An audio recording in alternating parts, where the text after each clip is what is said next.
This is where we were left off yesterday. I think one blink was Nexus. I think that's pretty good. I think I like everything in this deck list. Just gonna run an all league. I think I want some repetition. Hello, people of chat. Three chatters of the world. How are you?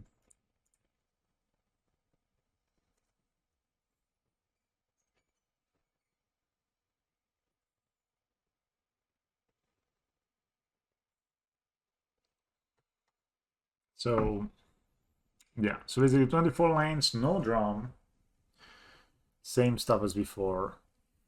This probably makes the deck slightly better when you got a Saga, because when you got a Saga, you know, and you draw like a line and a drum, it feels really bad because you need one drop to activate drum and you only have 4. So I think in general drum has been worse than getting red than it was in getting white.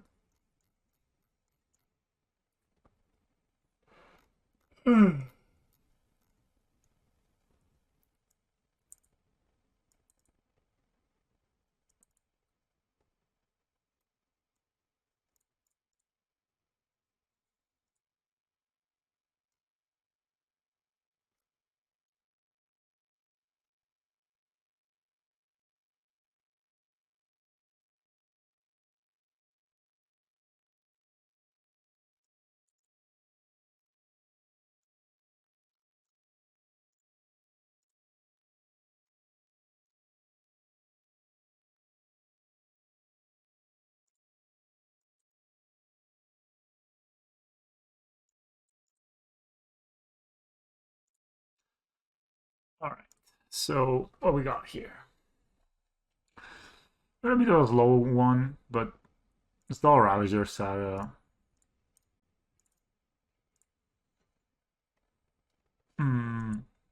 It's probably like a Murka deck. That means we're gonna get hit by a monkey. Yep. That's live, you know. You sometimes get hit by a monkey on the play.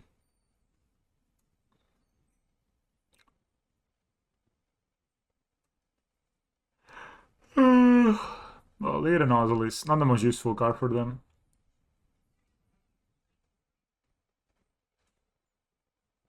Maybe cast it. These Ragavan players are crazy sometimes. They're just like, yes. Oops. This is my Pioneer Junt list.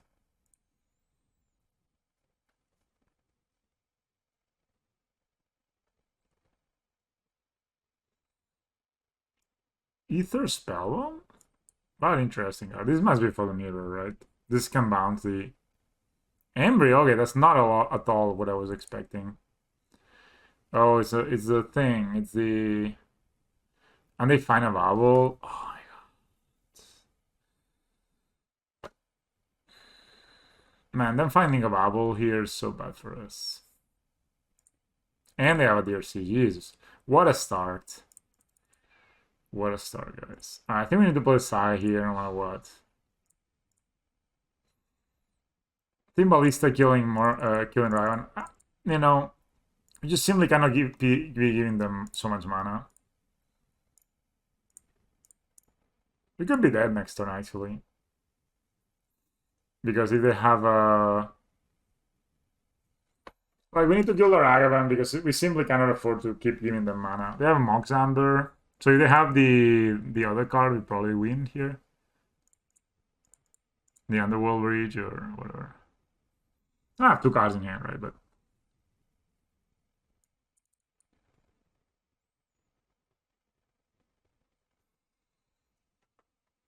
I mean, they're gonna draw cards for the bubble.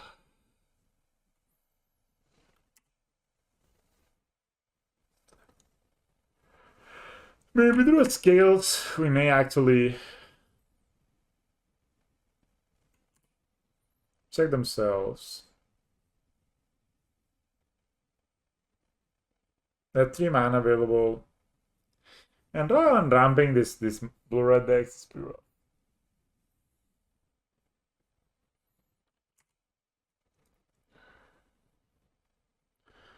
One guy in hand. That was just to shuffle the card away. Makes sense.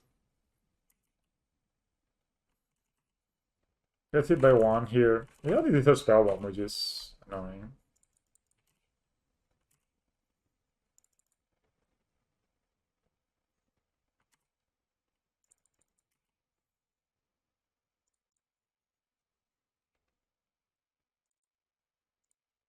Hello, Daniel. The question is here, do we want to make a construct? Do we want to play a Hangavak? I don't love any option. I think I'm gonna make a construct here. Should attack here, I guess? It's not blocking anyway.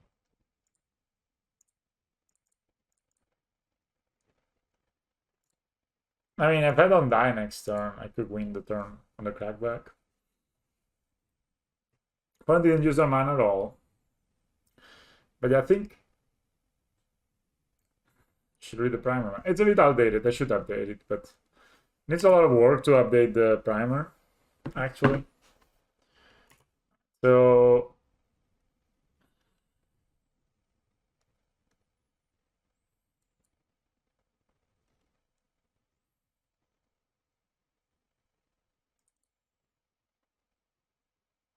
I don't know, man. I wrote it randomly. I wrote it like kind of like they put a card on top of the diary, so must be a card they want to draw. So if they tap out here, there's a chance we win. Oh, if they tap out, we win because we just get a big ballista, which is attack and kill them. So what did they exile? Honors the Saga. Shadow Spear. So you like play a Shadow Spear, they equip it here and attack us, for example, which is a fair plan, I think. Then we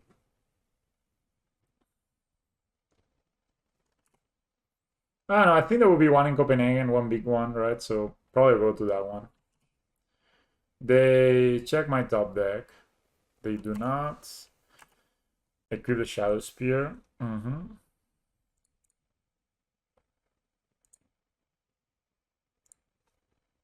To me, it's funny that they play this card. Like, you would think that they would just play other cards for.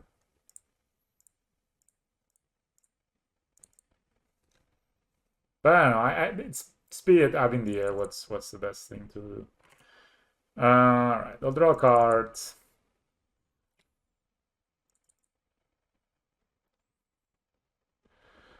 So now I can tap, play my synthesizer, my Ravager, or I can play Hangavak.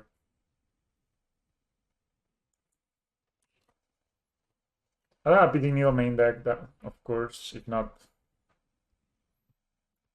be kind of nice.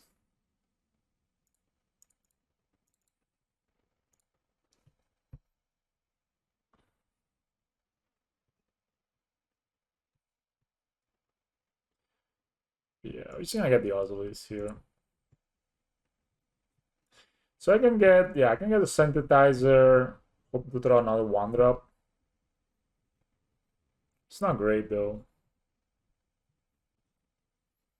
I think playing the Hangavak and the I don't know if they play Counterspell.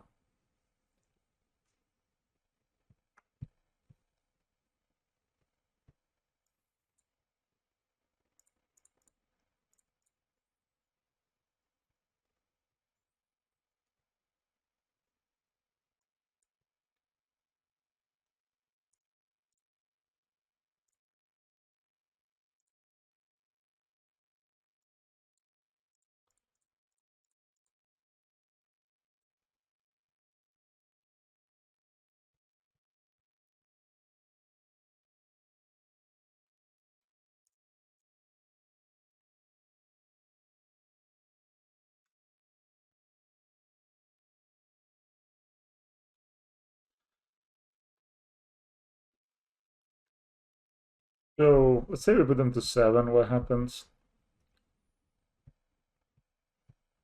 Put them to 7 life. Then I can sack this as 4/4, 5/5 plus 2/7. That's lethal. Right, so let's do that. So I can, make my opponent misplay here. So my opponent like either spellbombs end of turn or something like that. Then we can win.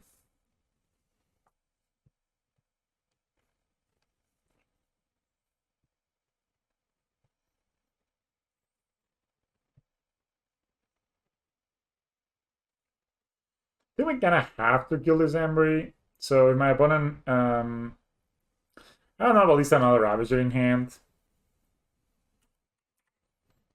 So let's just attack them here.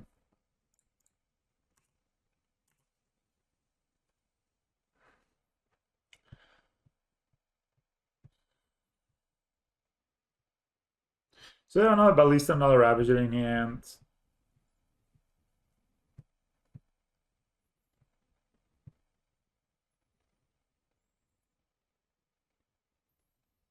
So if they take the damage, go to 7, and then the Ether Spell end of turn or something like that, they lose. Hello, Spice Face, long time. How are you, man?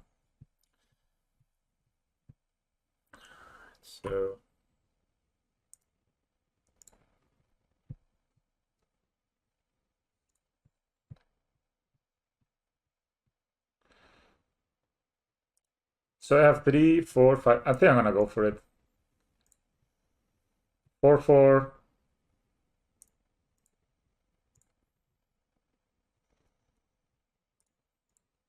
I'm gonna go for it. If they have a ball, they lose, but if they don't have a ball, they win. And I think I have a hard time winning next turn anyway. Yeah. Pretty good, man. I just, innovating a bit here with this list. So I guess I could just show you here. With the experimental synthesizer, basically being a 1 mana draw 2. 1 mana draw 2, put a counter on Ravager. That's been pretty good actually. So I like Cage against this deck, obviously. I like Relics. I like the Blasts. There's so much good cards against this deck. I even like the Beating Needle. So I like all of this. I even like the Nature's Claim. So there's simply so much to bring in this matchup. I haven't seen a deck list that's updated on this one. I think one of the good things of playing online is you get to like research a bit, You can see like, okay, let me have a look. Let me find a grinding station deck list. See, for example, this one for the player area. I'm not sure if this is the one, but similar. So they play a little bit of interaction, a lot of artifacts, Mox Amber, or the Sagas, and they play some more interaction in the graveyard, right? So seem to be playing Alpine Moon, so it seems fine to cut one Saga. Yeah, I don't. So the thing with synthesizer is that when I tried it, I was playing against. Lures was legal, and this card cannot keep up with lures. You know what I mean? Like it's not like not close. But I think we can cut a couple of yards, maybe even. I don't see them playing a little bit of removal, but that's not what the game is about so much. And some amount of patchwork maybe is alright because again, this matchup doesn't seem to be about that specifically. And I could cut a experimental synthesizer. So this card cannot keep up with it cannot keep up at all with lures, of course. But once lures was banned and green white was less good, then all of a sudden green red looked more appealing. And then this card, I started thinking about it. I put it together like 2 days ago. 3-2 the first league, 5-0 the next league. And here we are with the card again. So I think Patchwork is great, especially on the play. And Patchwork is one of these cards that wins the game on its own. If your opponent stumbles, your opponent is playing white-based removal, like Prismatic Ending and March. It means that they need to spend at least 4 mana to deal with it. They cannot bounce it with the Fairy, they cannot ping it with round 6. So it's just really crazy, especially on the play. On the draw, it's just still very good. And Welding Jar makes it very good. But it's okay to chain 1 on the draw. So, for example, here, should I like blindly name Embry? Should I blindly name Grinding Station? Should I do nothing and not name anything?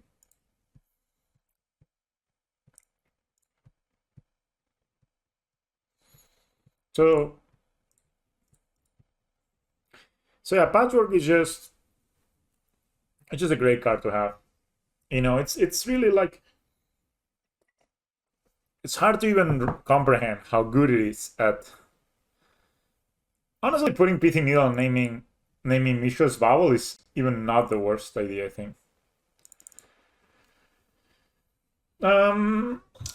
But I think it's fine. It's fine to just play my Osiris here.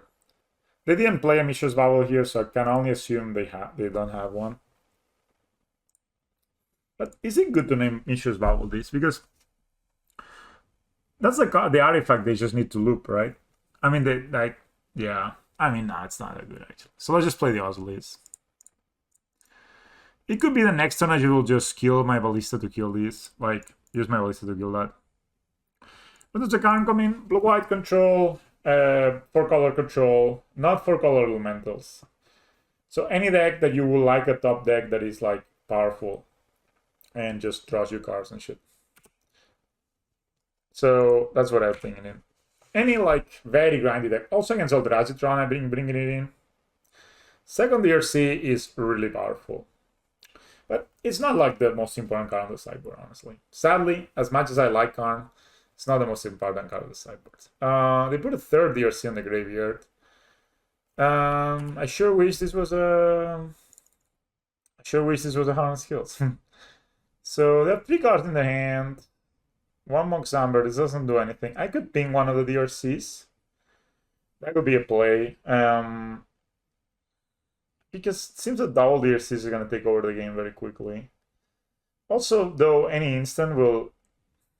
I think it's fine to just play Patchwork here. Especially if it needs a land rub or something.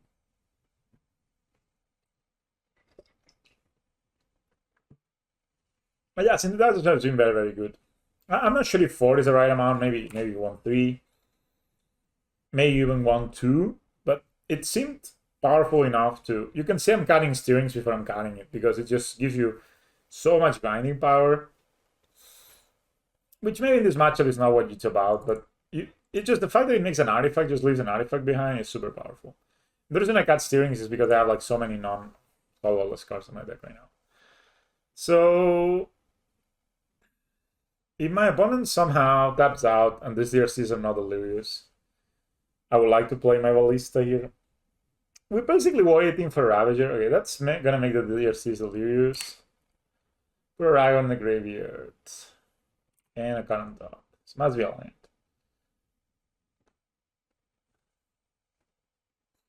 Maybe I should kill one of them, I don't know. It's tough, it's tough. Double DRC, turn 2. Bit difficult to beat. But yeah, Pithing Needle can just name Grinding Station, and I think that's the best one. That's the line, unless they have some other thing I feel like naming.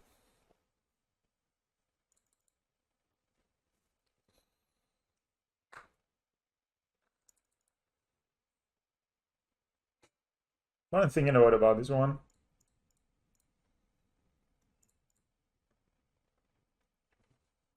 Because Grinding Station is a card that wins the game, basically. I mean, obviously they can just win it by by killing my dude, but you can also name Scaling Down even when it doesn't do anything about it. So, alright, that's a good draw. That's actually a very good draw. So, trigger. I mean, this is gonna be 6 next turn. I'm doing it now, so it gives them the least amount of information. You've been here for all the regional training camps. I mean, they're powerful tools.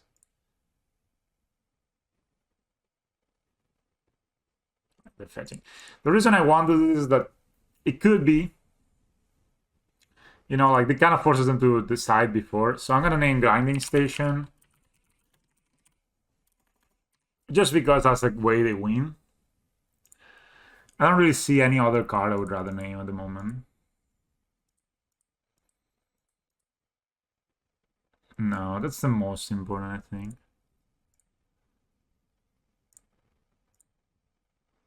Playing like this because this way I have an outlet, stack outlet. Could play my walking ballista, but it seems kind of iffy. So if I play my walking ballista and I play Zavas and I sacrifice these and the Hangalak, for example, or these and the Zavas, like this would be 3-3, 4-4, 5-5. So we'll put 4 counters, 5-6 counters. So I think I kind of need to play the ballista, honestly, even though it looks a bit weird. I can always like block with the Hangalak Walker. But if I play the ballista, I kind of set up like a kill. Because I'll put them to 15 now, and this will be 4 counters, and this is going to be 6 counters, right? So this is going to be 7-7. Actually, it's not quite lethal, but almost. So if they fetch or anything, they're dead. Otherwise, I'm just going to play Hangalak and Zavaz and sacrifice the Hangalak. And block these guys.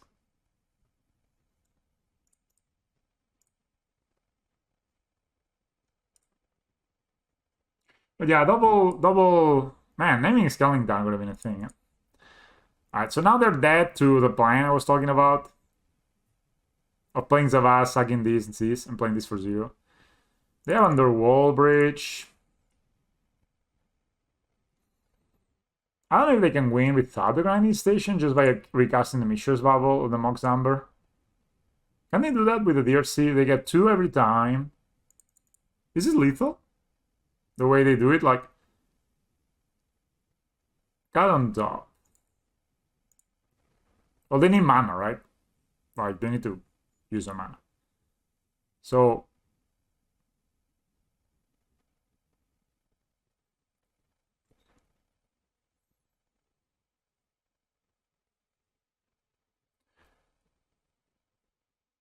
yeah, because then they just cycle this, but then they don't have blue mana to.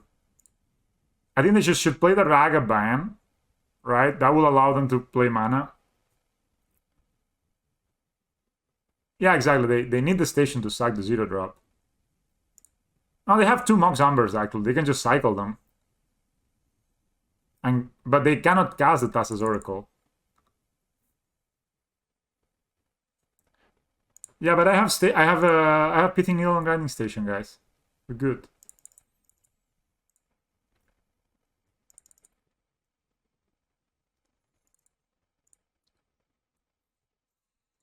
That's the worst draw on the deck. Alright. So I have Pithing Needle and Grinding Station. You know, so we're good there. We're not lost. So I can play Zavaz. Yeah, it was just like 3 mana to return your DRC. Like a value play. I mean, this is lethal next turn, obviously. So we need to be smart about this.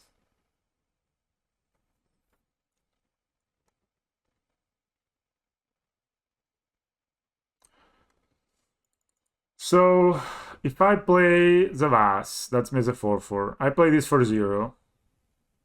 And I sack these 2. So these and Zavaz. I don't make a big enough guy. Right, it's gonna be 5-5. So there'll be 4 counters here, 2 counters here. Nah, I could do like 7 counters, right? Because I could sack this, whole priority, sack Zavaz. So I could sack this, whole priority, sack Zavaz, put the counters here. So it will be, this will end up dying with 5 counters on. So I can put 5, no, it's the same. 5, 6, 7, yeah. I think the best is to have a Hangalak Walker here. And then, how's the Vaz and a Hangalak Walker?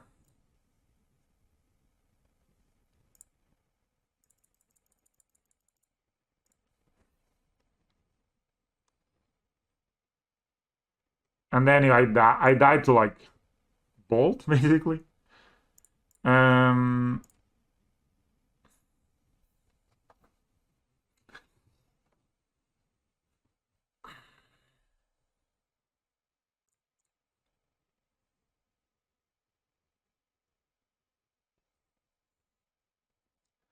That's an interesting situation here.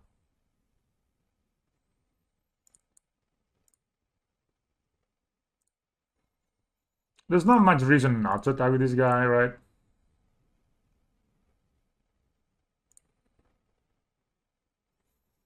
Maybe it would have been a reason to actually sack this. Nah, it doesn't make any difference, I think. I can do it after the attack, basically. So you don't have any removal spell, I die. Any instant at least. Or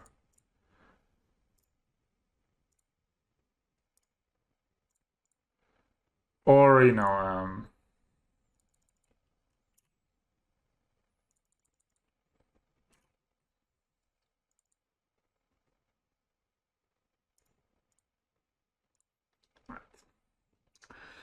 3 double DRC turn 2 is very hard to beat on the draw. No matter which day you're playing against. I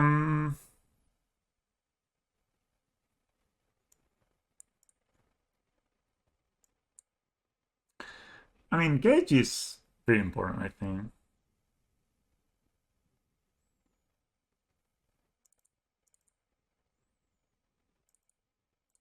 I got the blast on the draw, I think.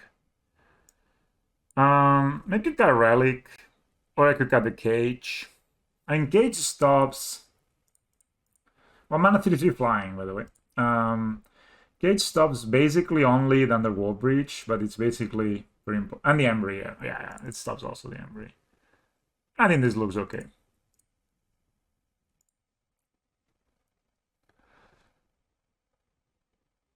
I think maybe if I had played the Hang of a Walker instead of Walking Ballista, would have been in better shape. Ah, oh, man, this hand is so tempting with a double relic. But at the same time, this hand is sucky versus a lot of the things he could do. I mean, I could always like cycle this relic, right? And try to find a land. And I have another relic. Would you guys keep this hand? On the play too. I mean, Nature's Claiming or Sargon too is also a play. You know?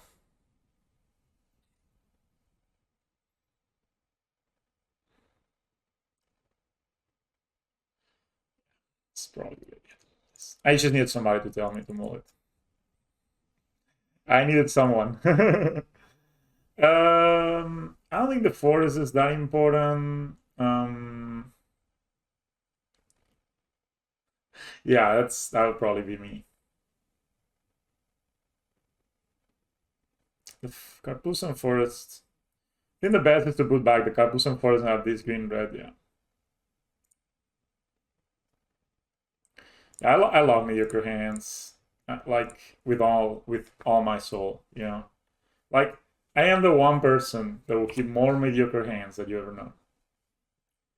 It's just a thing. Oh my god, it's a monkey. Ballista?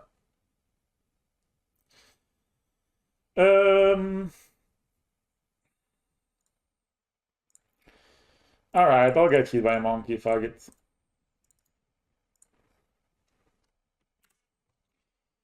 The reason I'm not playing the Sire is I want to cast my spells next turn. I mean, my run can bolt it and pay the tax, but that's being like not being hit by a monkey, right? So whatever. Sure.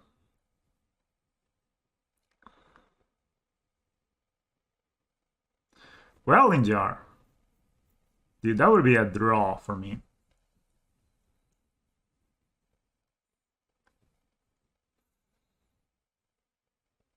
I think they play Embry.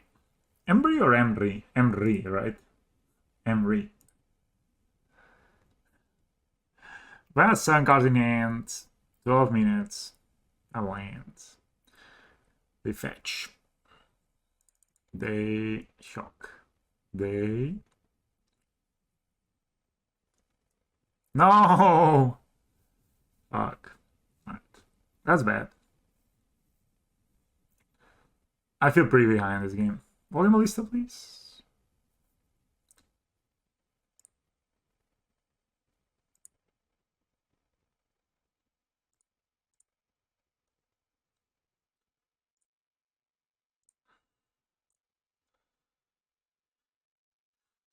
I mean, I can make these 2, 2, 3, 3, 4, 4, 6, 6, so it dies to unholy hit anyway, and just I can just trade here, right? I'll just trade. Oh man, my patchwork. I mean, still force my opponent to spend the whole turn on it, but your dragon is so strong. Dragon, why you hit me?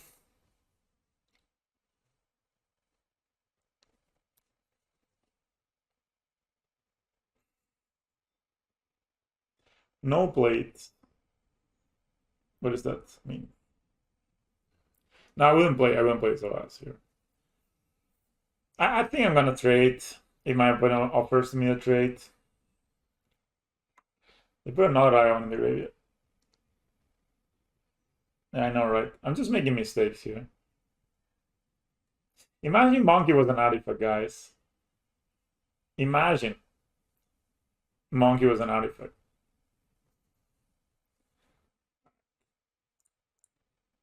Yeah, I like to trade my dude for yours. Just for a second, think about it. Monkey equals artifact. Same abilities, you know? Hard skills, tier 0.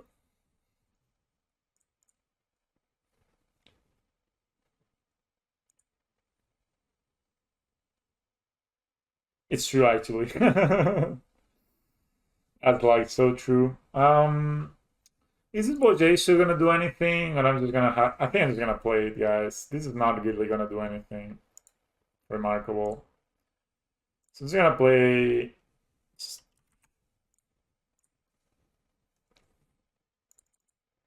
It's remarkable how much card advantage you had. Yeah. DRC is the real hero. DRC is the real monster. It's important, guys, to remember not to select Savas as our. I'm probably just gonna get a relic, so.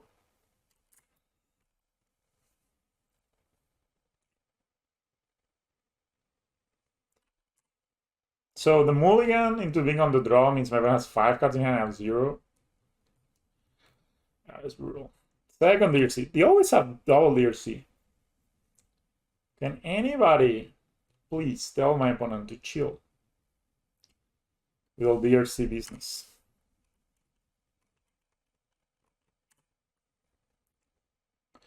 Their DRC business is not liked here. We don't like those around.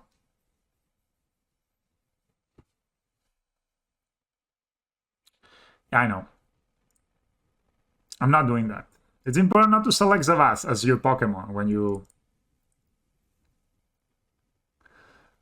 So they can ball this and bounce the dude. Oh my god. This deck's so good. They just play DRC. They play DRC and go crazy.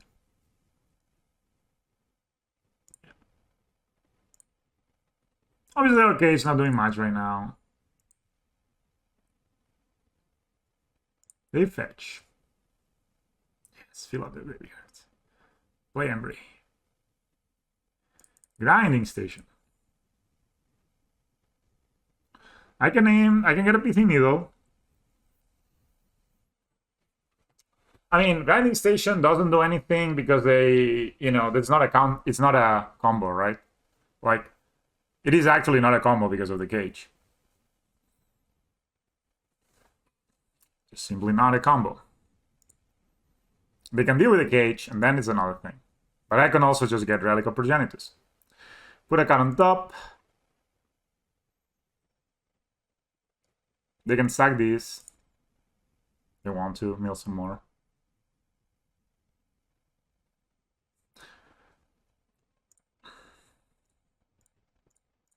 You know, guys, I think I can win if I draw a Ravager.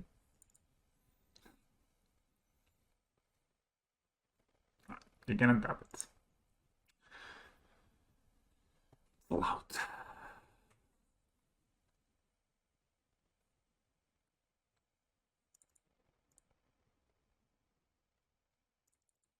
Can just draw a Kraken on pathway too.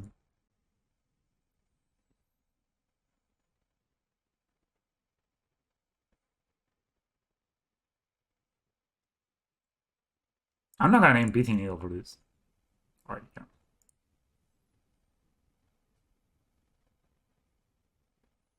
I'm just gonna get a Relic. I also get to exile their only win condition. Right?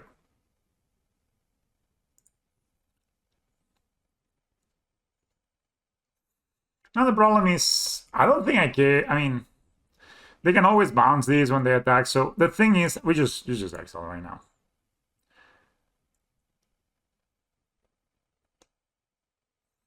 We exile, we draw a card, you know. We're just happy people. We just hit them. We are not gonna cast that. That's not very strong right now. So I hit them for 6. They have 1 card in hand and a bunch of useless cards. And we have a cage. And we have a 2 constructs, and we have a basically a, I mean, actually 2 mana draw 2, which is not the worst. Cage also stops Emery, which is again one of the better cards. I have 2 cards in their hand. They can bounce one of our constructs.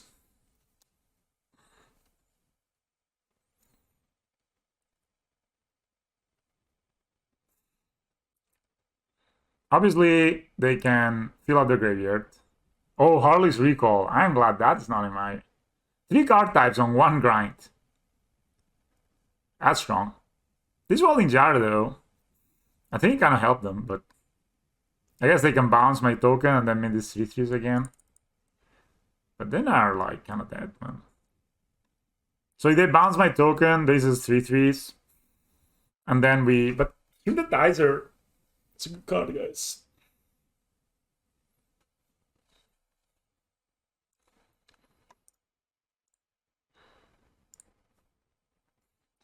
I mean, I really like my opponent's deck. If I own Dragavant, I would oh, they draw a card. Interesting. But now they need to attack, and they are like dead on board if they don't have removal. Okay, that's an interesting choice. I mean, they have maybe triple bolt, then we lose. But as people say, we take those. Alright, so let's play Synthesizer here.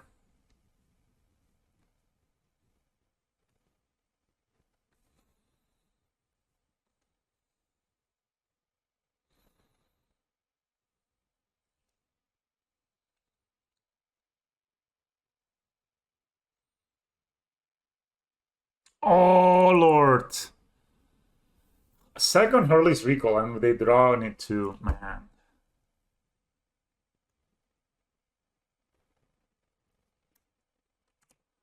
Alright, shit, dude.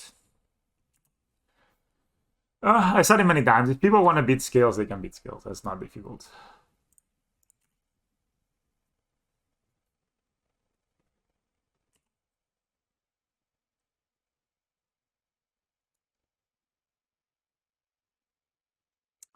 I guess the best is to draw a relic.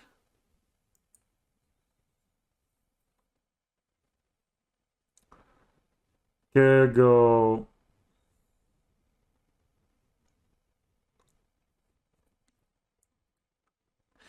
So I'm gonna play, this is a red source. Play cage.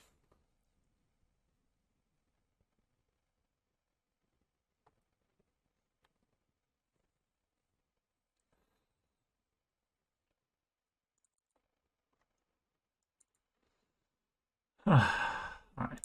They can grind some stations if they want to, but they can't really do anything.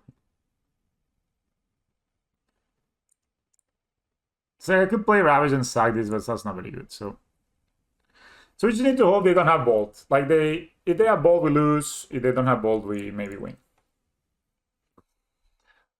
Alright, so if they have Bolt, we lose. And that would mean they would have had like the perfect draws.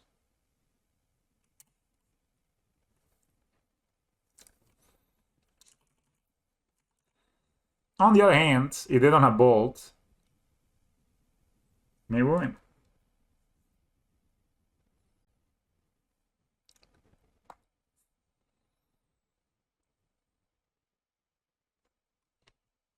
If they have Unholy Heat, I can actually protect my Ravager, which is good.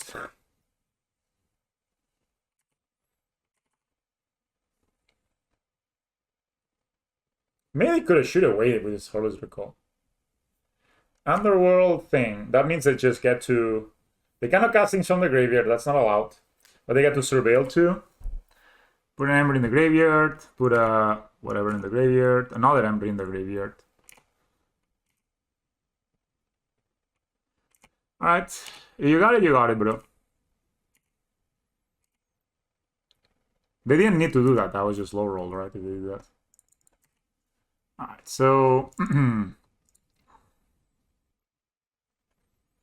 let's start by sacrificing this.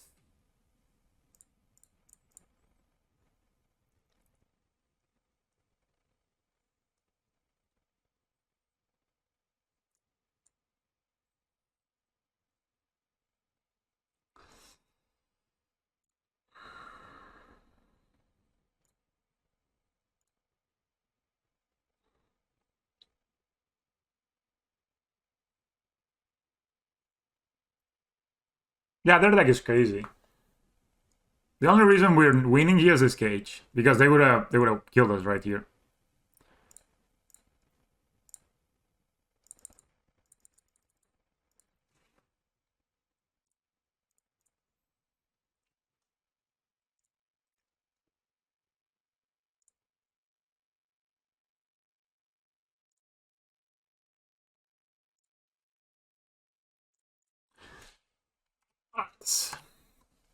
Two cards in my opponent's hand. It's not a bolt. They could have another thing. So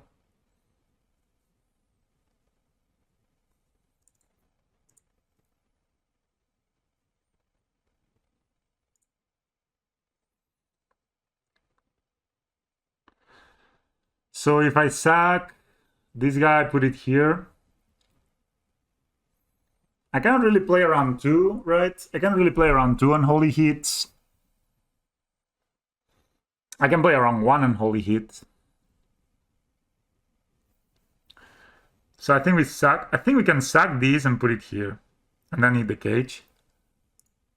Yeah. So I can sack here, put it here.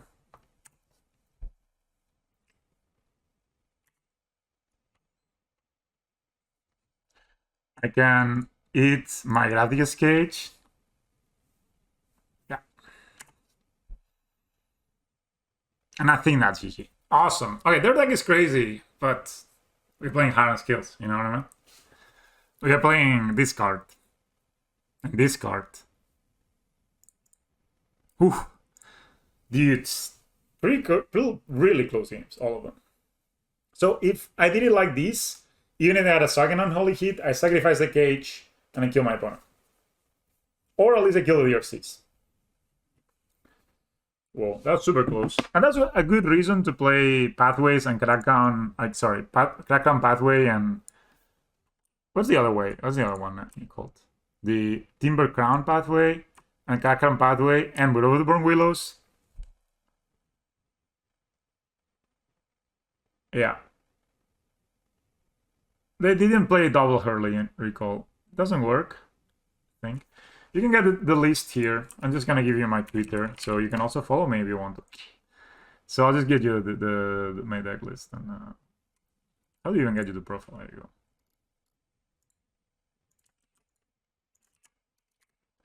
So it was only one Hurley's recall though, and I think my opponent misplayed it. They should have waited. But I really think the combo of DRC, I would like to play a deck like that, but instead of going for the grinding station plan, going for the Urza mid-range plan. What do you think about that, Spider Space? Will you make that? This sounds good. I think it's worthwhile to play my Ozolys on one. Because I have a lot of 1-drops, right? So it could be that I just draw the 1-drops. I think playing the Growth of the Born Willows first is important. And the reason for that is, if I draw experimental synthesizer, I will want to play this on play it on 3.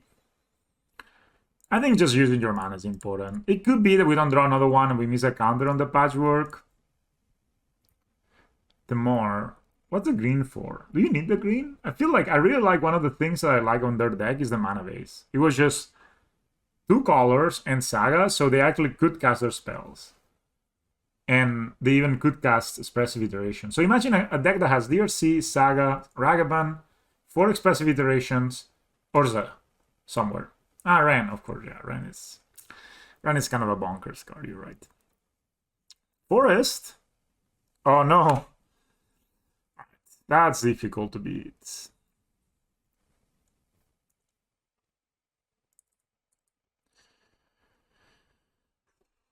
I mean, I kind of have to go for Saga now so I can kill them on turn 4. Yeah, that's what I think too. I think just going on 2 colors, you know, just going on 2 colors is what I would do. But, you know, I'm not a master brewer of those blue Urza decks. Just on 2 colors, Saga, have all the, you know, Mishra's Bubble thing. Even maybe play Embry. Hello, Pans and Roses. That's a fetch line. Am I playing against Titan Shift? Am I playing against the mighty Titan Shift deck? Yeah. I don't know. Should I play my Ballista? I don't want to expose it, but at the same time, I'm not gonna play my Ballista. So just gonna play Hangout Walker.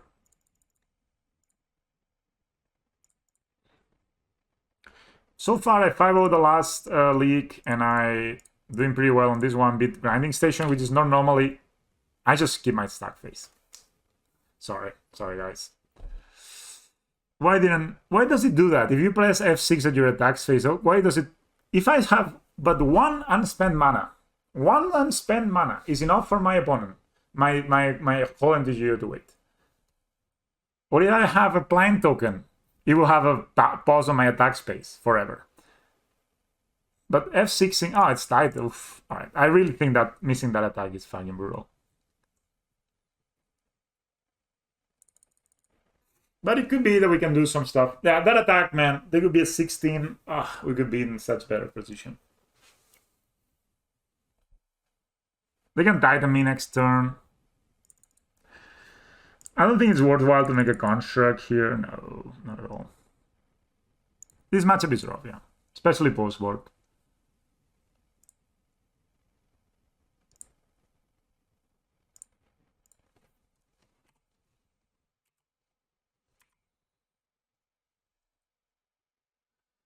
I could play synthesizer and see what I draw. And I could still play my Ballista and have this, so I think that's fine. Dude, missing that attack is so brutal. It's okay, we're just gonna get back to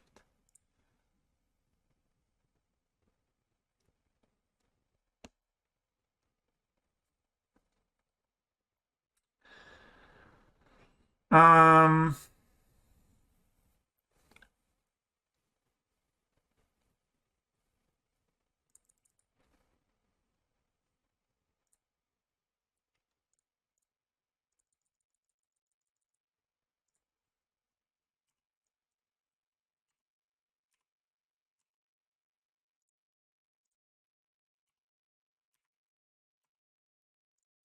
Imagine my opponent was at 17.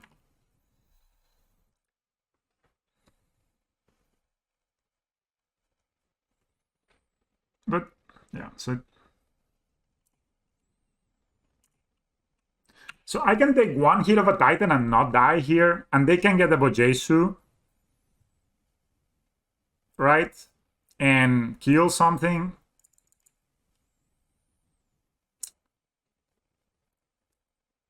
I mean, they need bounce land plus Titan here. They need a green bounce line. Well, they have the only non-green bounce line, I guess they play. So they need green bounce land plus Titan. They have it. All right. So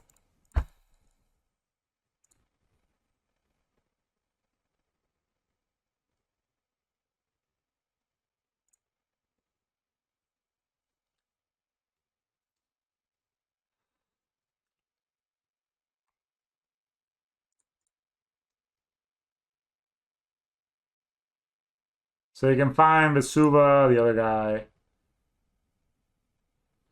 Maybe the play here was to actually just make this guy bigger, right? Could have been 3-3. Probably that was the play. I kind of misplayed by playing the Reborn.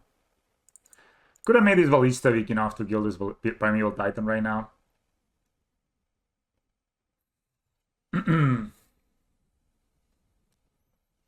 But I can make them block with the Titan. I'm pretty sure of that.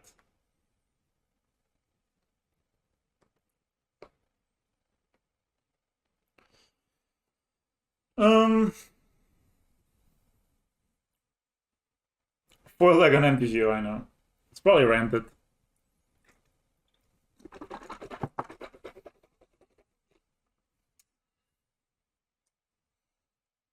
So they can haste here, and that's fine. They can also just find like a... Oh, they just... Okay.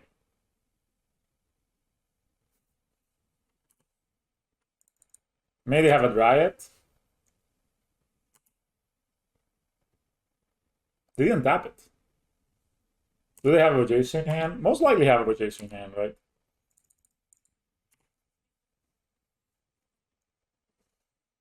So I can do...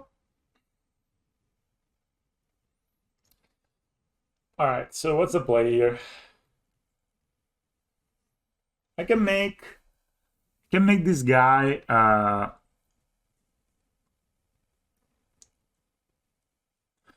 so if I ask Bojesu, so I think I want to pop this.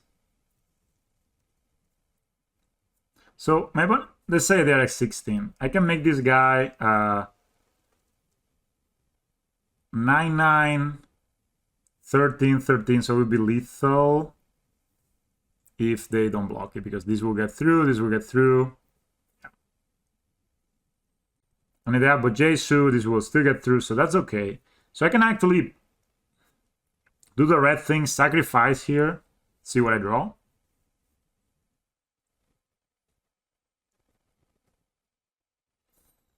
I think that's a play. Because here my opponent, let's say this, let's assume they have Bojesu in hand. They have to pay some respect.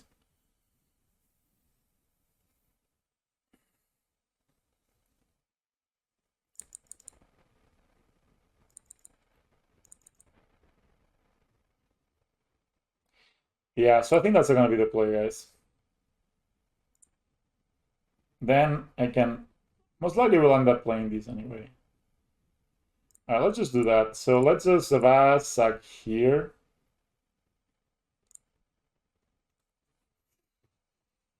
They actually can hit the Ozolis. That would be kind of brutal. Alright, that's another patchwork. I don't know what that does. I think I still need to play a red, play a second patchwork.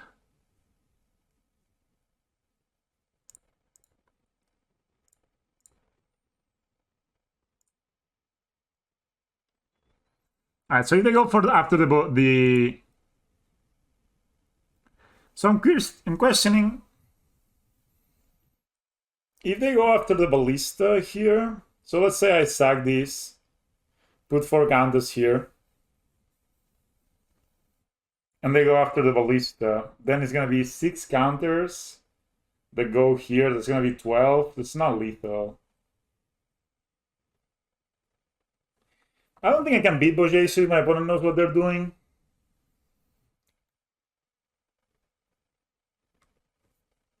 So maybe they just put like all the counters here and try to win.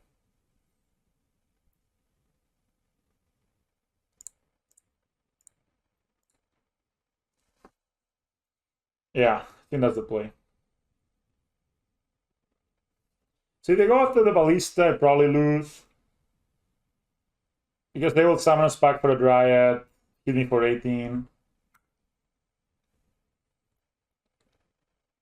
So, and if I put the counters on the patchwork, I probably still lose because they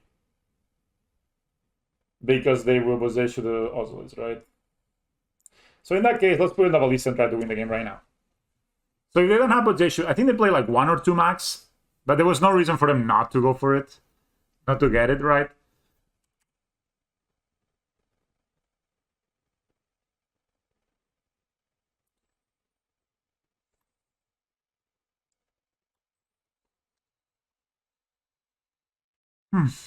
Man, the missed attack really hurt me here.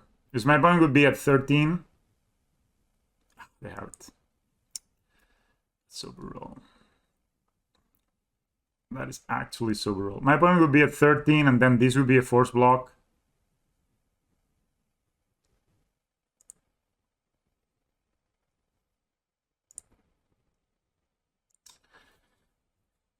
They have to pay for Pact, so...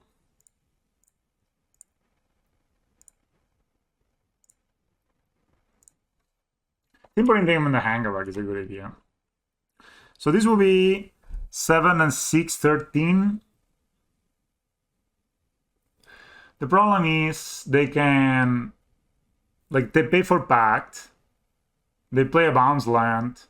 No, they can actually... If they don't have Dryad in hand, this is bad. So... I can also just attack with this guy.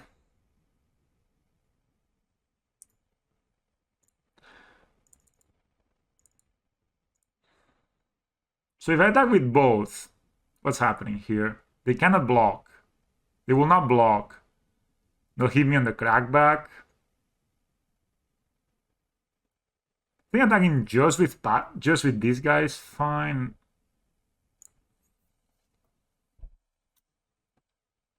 Put them to 10, which would be, in theory, 5. Man, missing that attack really hurt me. My opponent would be at 11 right now, and this would be a force block. The little things. So I think I need to just go. My opponent will attack. So I will leave like this so I can block the Titan. Yeah, let's do that. Let's go. That's my choice. Yeah. Okay, they need to pay the pack, so they'll tap this, this, and this, I guess. And then they have, if they have...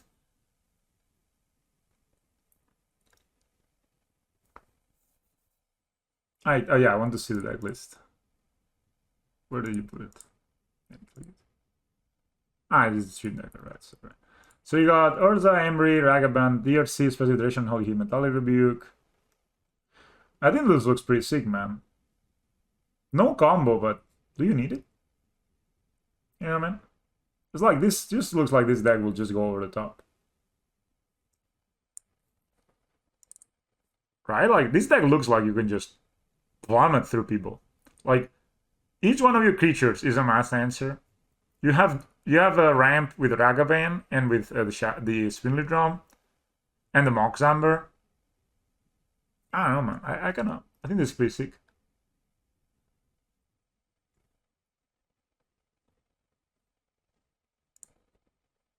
Yeah, holy Jesus. You're right, you're right. That's... I mean, this... If I had Dragomans, I would 100% try this. Where's it? Sorry, I just closed it. So if I had Dragomans, I would try it. The problem is, like, Dragoman is just way too expensive. I don't have enough tickets. How's the rest, though? Imagine playing a turn 2, like turn 1 Ragavan, turn 2 Urza. You play an Urza Saga, right? So you go Spy of Canal, Urza Saga, Mox Zamber, you get the treasure, you play you play an Urza, and you have an Urza Saga on top of that. Do you think you win that game? I don't know, it just seems that one thing I would like to do, so they have 4 mana right now, but they cannot Teleria West. Is to play my Inmouse Nexus there. So maybe sacrificing the experimental synthesizer was not a good idea. I don't know. My opponent, they cannot really attack.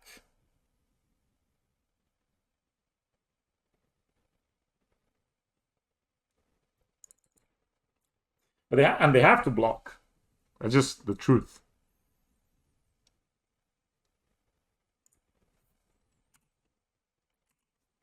They have to block with both now.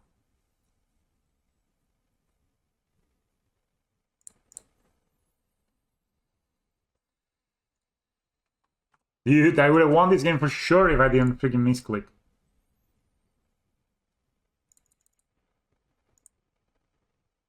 If I didn't freaking misclick, I would have. Yeah, it's game 1, so I don't think they have fault. Alright. Can I put lures in my hand? Rebels at 2 life. They have a lot of mana. They have 7 mana. If they have a bounce land, that means they have 9 mana, so that means it's enough to Titan me again. But they don't have blue. Yeah, they didn't have that, but still, they could also just pitch a force.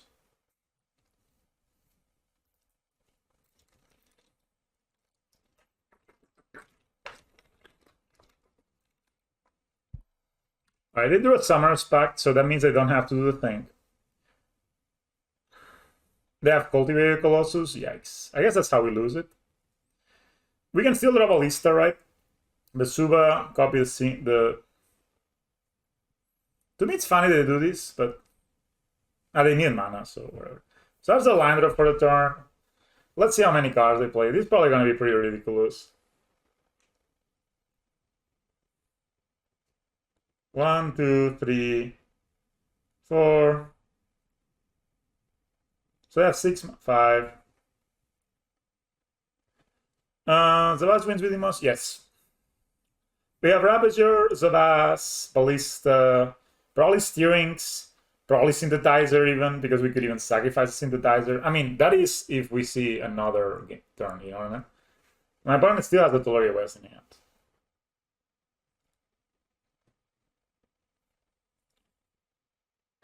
We have a lot of wins here and potential. Oh, it's very, you know.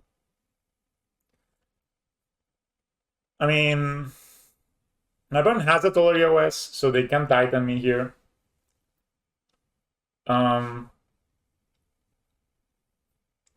They play the land, and I'm pretty sure they have a haste land in hand.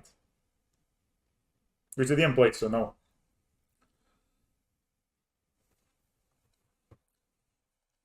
I mean, this is a 13-13 on 11. Relic? Amulet? I guess I'm dead here because they will just give double strike, haste double strike, right? And beat me. They left the Tolaria West? I guess they have another Micro Chamber, right? I guess I died here. But I died because I misclicked, so... It's really sad to lose to Titan because you misclick, but whatever. They even have a Titan in hand. They just... I mean, obviously they drew like 6 cards, right?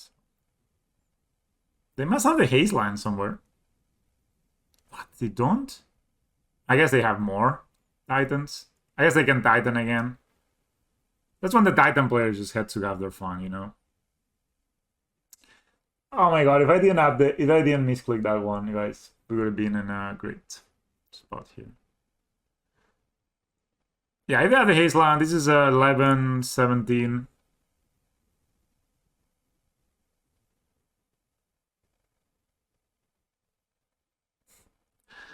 I mean, they have the Amulet of Vigor, right? I mean, we're gonna lose here. They have these, but what is the haste line? Okay, they have the haste line. Alright, we lost. I misclick, guys. It happens. It kind of sucks to lose to a misclick, especially game 1 when you could have got it in, but whatever. So, what I've been doing in this matchup is Void Mirror, Pithing Needle, Nature's Claims, and Gem Razor.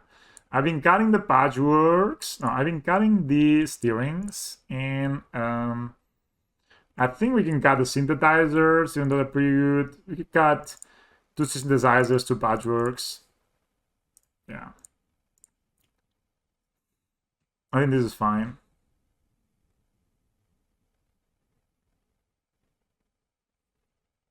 Torpor Orb has been so bad in this match. I mean, I guess they are playing... I mean, Torpor Orb is actually as good as it will ever get, right?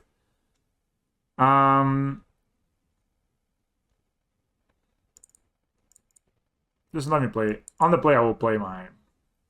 Yes, Torpor Orb. If you're playing Cultivator Colossus, Torpor Orb is the best. Is better than it used to be. Pithing Needle is for Rojesu, obviously. It's a very good, strong card. Yeah.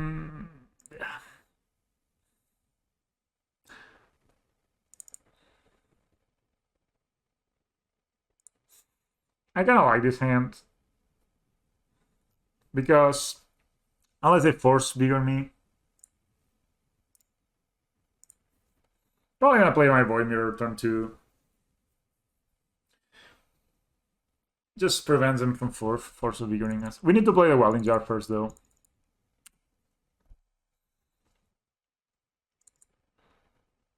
Also play a Hangback, play Saga. Let's play Saga first, not give them a target for it. With force. They have force, clearly. Alright, in that case.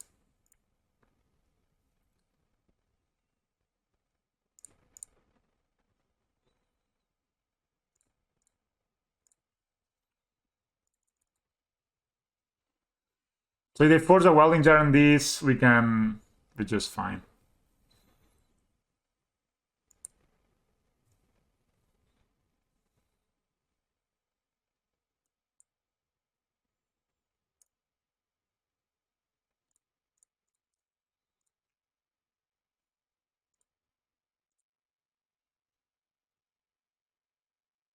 Maybe I shouldn't have played the Saga there, but I think it was important.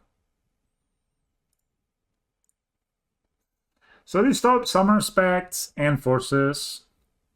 So you double amulet.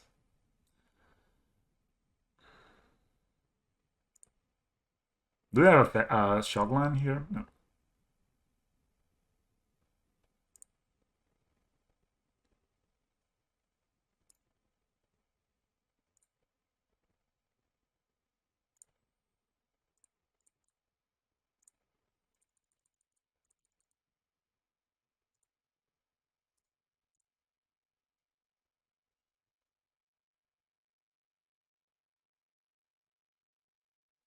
Yeah, you're right. You're right. So they have a bounce land. They can just item me here. If we draw a green source, yeah, this would have been so much better to play. This is hard. We find a land, we can just Gem Razor, kill their amulet. Or did they have a Saga, kill a Saga?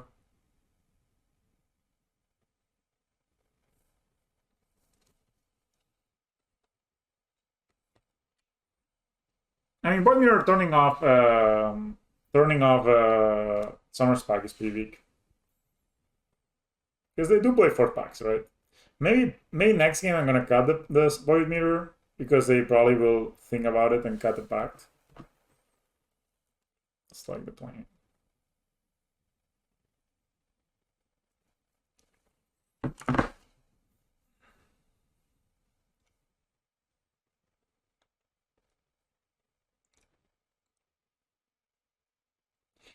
But yeah, maybe I could have played the...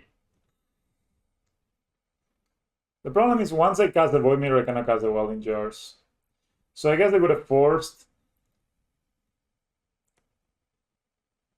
Okay, I would really love to draw a land here because I have a feeling my opponent's gonna either cast a Force or cast a Dryad. Dryad is not enough. Azusa is, though. Azusa can get them.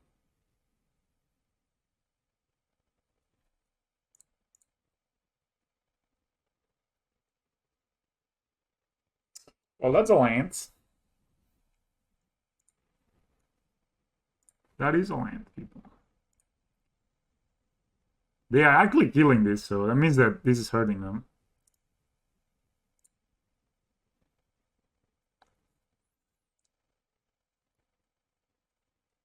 I'm gonna kill my amulet. Young one. Why? Why young one? Oh, they wanted to do it on 2? Sad for you.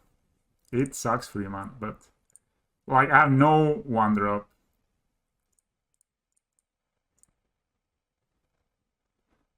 They have Sinker Chamber and Unknown card in hand, so... Let me go ahead and mutate, kill this amulet.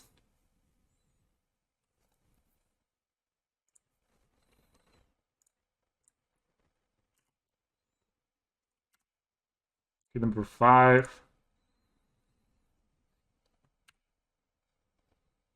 And next turn I can play Patchwork Ravager maybe, if I'm lucky to draw land. This is the worst decision, man. But basically, you ramp. That's one of the reasons I've been thinking about. All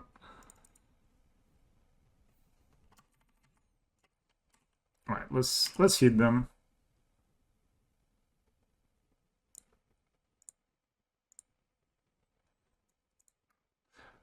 By the way, also, should I just play my Ballista here?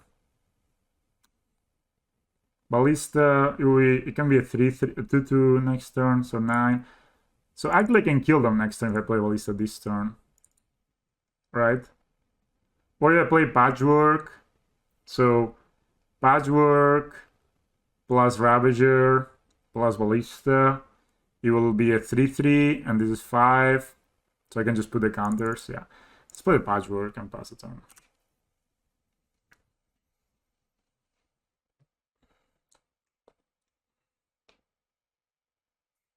Why am I popping this, man? It's a good card. So we lost game 1 to a misclick, and we maybe win game 2 to another misclick. And Dismember is also stopped by Void Mirror, by the way, and they do play Dismember now.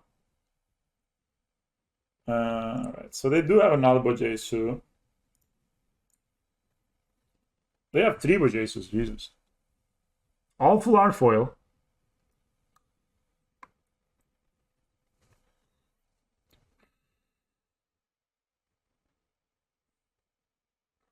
They have another Bojesu.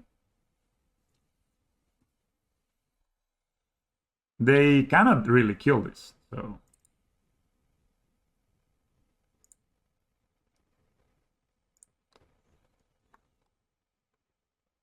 Like, they can Bojesu this, but they can't kill it.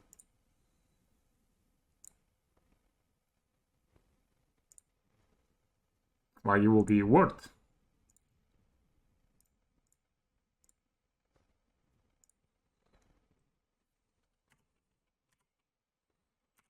Gem Razor. It's a strong magic card. Wow. They have at least 2 Bojesus and Force of Vigor. Did this Void Mirror did so much work. Pretty insane, eh?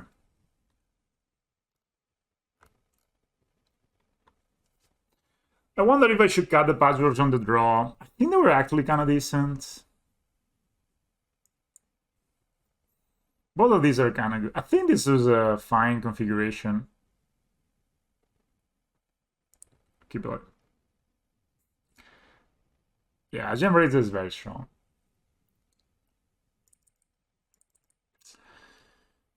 This hand is a bit weak. See what my button does with the molds. Problem is this hand is that it just doesn't have a good turn 1 play. Doesn't have scales mainly. My button molds. I mean, if I could get a turn 3 Gem Razor on them, this could be good. But there's a chance my opponent just forces my Saga, right? I could be that I also have one of my basics in hand, and they play a million Bojesus.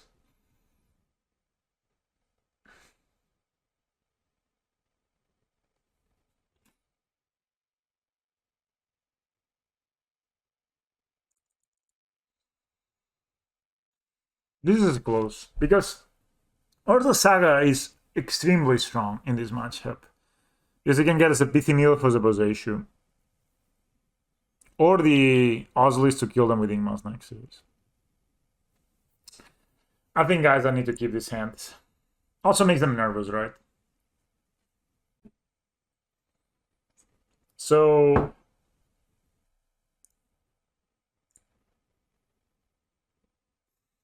that's a good draw. All right, let me play at least one welding jar. I'm going to play only one welding jar and my Ace of Ass here. Probably going to play my Ingmas. If I draw a green source, I will definitely play the green source. Keeping one welding jar in hand just to not walk into my force.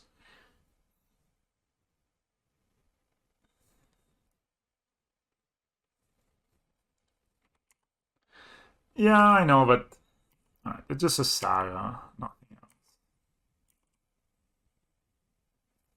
else. This is actually a good draw. We could kill that saga, or we could just...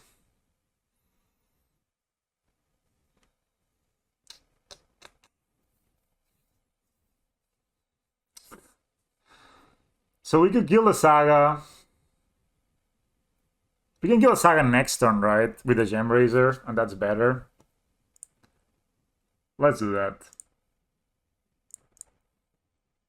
Let's play the Vojacio out. Maybe I could have played Ingmos and played Vojacio next turn. That was probably the best line, right?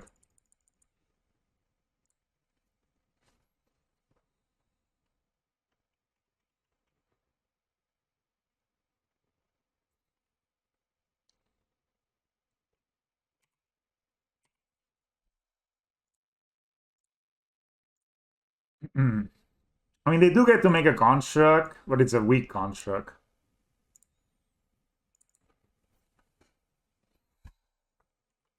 They can play a Dryad too. That's maybe annoying.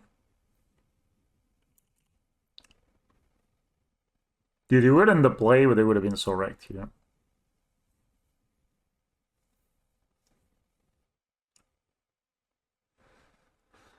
Yeah, I feel I need to play a Saga after this Ingmas, so I guarantee the Gem Razor at least gets casted.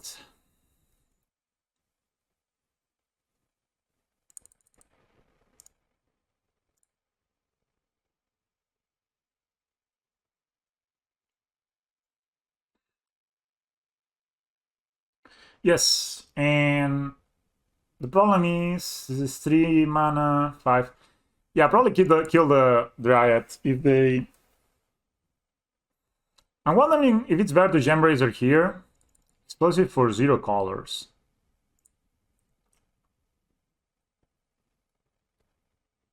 This is honestly not as good as I think. So if they pop it now, I can Welding Jar, 1 Welding Jar. So I can protect this, right?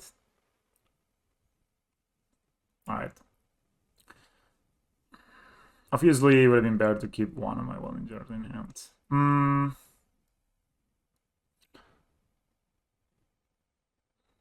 So I can Welding Jar here, and Welding Jar here.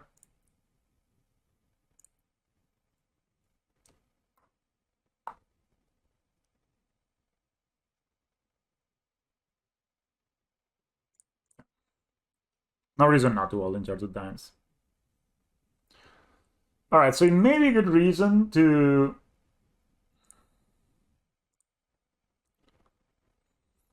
I've never had this happen before in my entire life.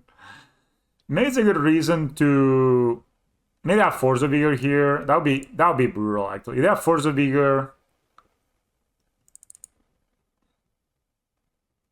They probably have Force of Vigor, right? That this boss tells me they have Force, yeah.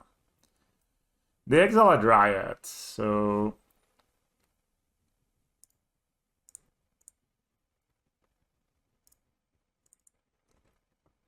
Alright.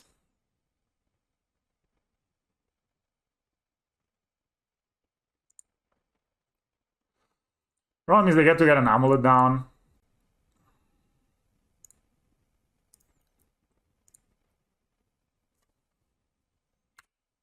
Maybe I shouldn't play the Saga, but I want to get it rolling, so...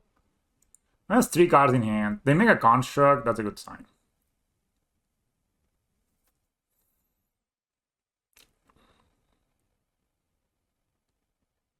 Maybe I should play Ninmas there, right? That was a bit hasty. I wanted to play the Saga when their force was down, so I can guarantee to get the Pithing Needle for the Bojesu.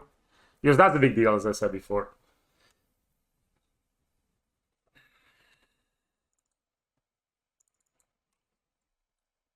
Alright, they can force this and pay the tax, which is annoying.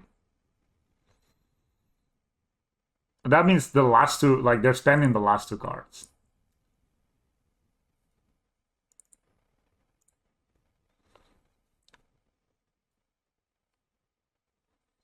Yeah, I think we need to do that. They can force this in response, but that's, yeah, again. So we're just gonna go here, here, here. I can play Pendlehaven and bomb this. Does it make a difference? No, because the base power is the same. It does make a difference, but not huge. But getting the Igmos Nexus down means we could maybe kill them with the Ozolis next turn. Not too sure about that, though. Not too sure about that. I guess even if I draw an Ozolis, even if I draw Ravager, like, it's not enough. So I think this is fine to get 1 extra point of damage here.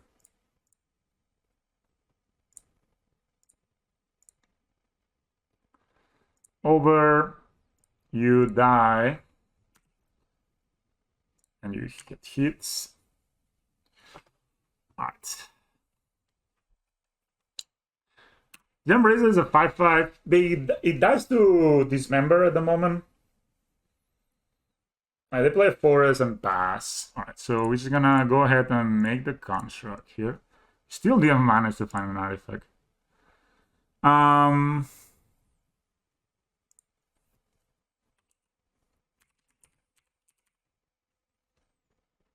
One day I'm gonna name Boseiju who shelters all. Not today.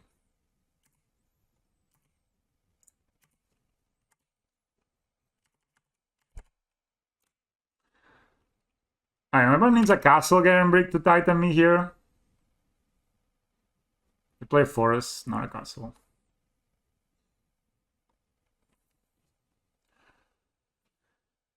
Whew.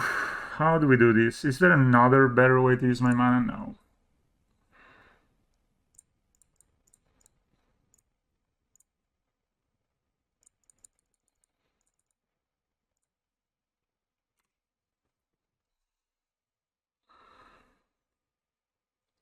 So it's a 5, 8. So that puts them to 1 life.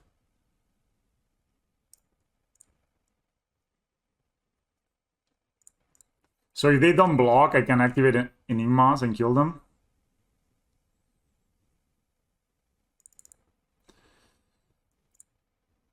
Probably still worth it to get 1 extra point of damage in there. That means that their fetch lands kill them. And even if I have a Titan, I think I win here. Man, holy shit, am I gonna beat Titan again? Jesus, Jam Razor is so good. I don't know what they can do, guys.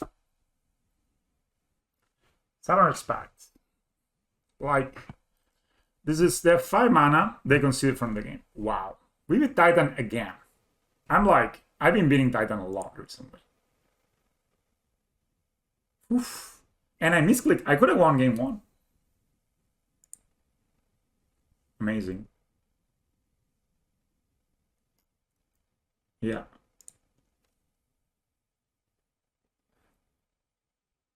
Hanging 1 and emits the other Nexus lethal. Yeah, oh shit, yeah, this is right. But I think they made a mistake by blocking the Gembrazer. Okay, let's say my opponent didn't play well there. They should have blocked the construct.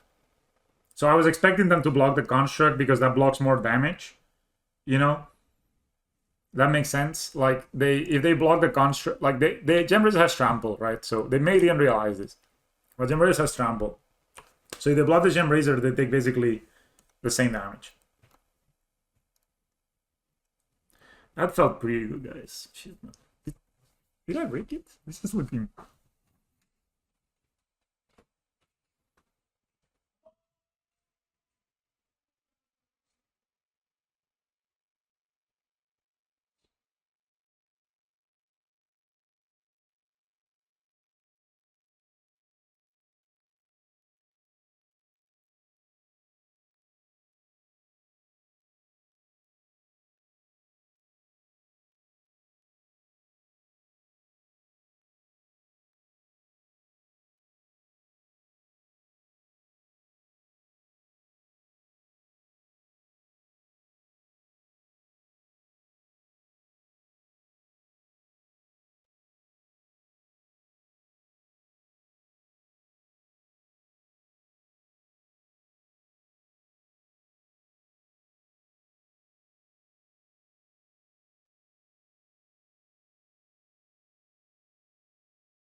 All right, sorry guys, I had to.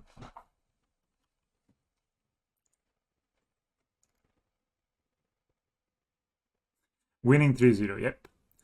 Yeah, the man, because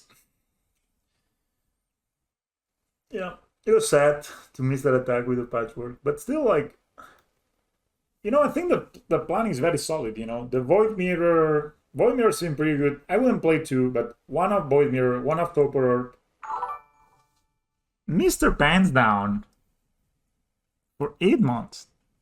Thank you very much, Mr. for the sub. Appreciate it. I love your name. Maybe I'm also Mr. Pants Down. Who knows? You don't know what I'm doing right here. You can only see me from the Pants app.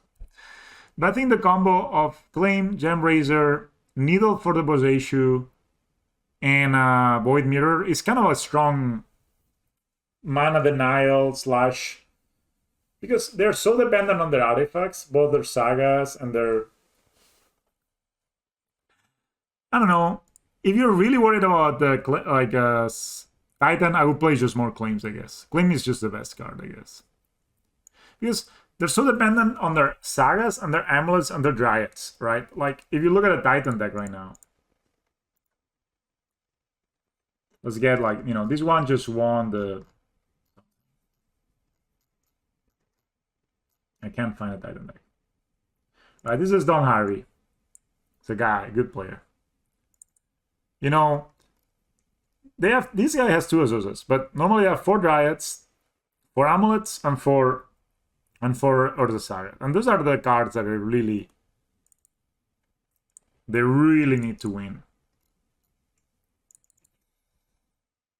Alright, this is a good hand. Probably gonna play the Ozolites. I am probably gonna play it with the Red Source too.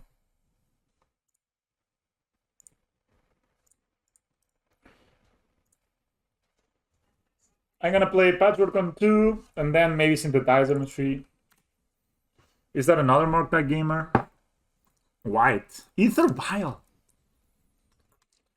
I thought this guy was banned from Modern.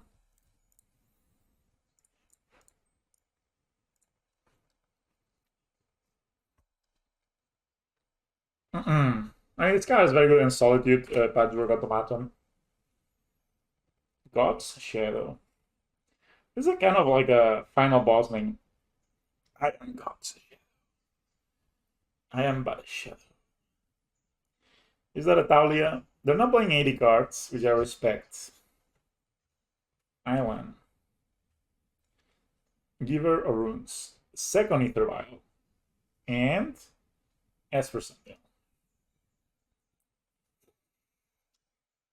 Playing this doesn't sound so good right now.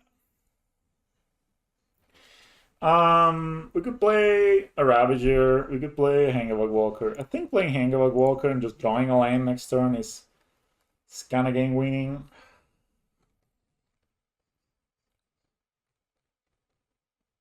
Probably. They have 3 cards in hand.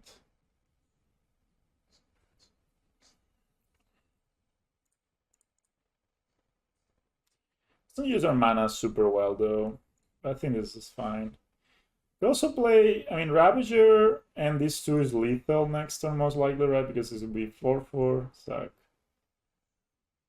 I think it's fine to play the Hangavok here.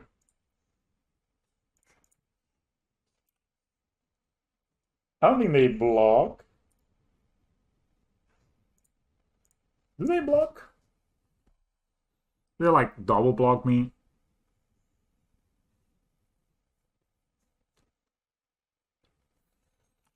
I mean, maybe.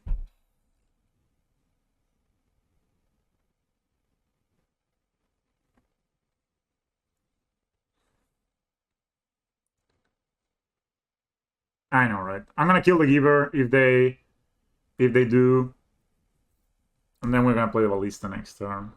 I think this is a good attack. We still have Ravager, Ballista. I think we kill the Giver here.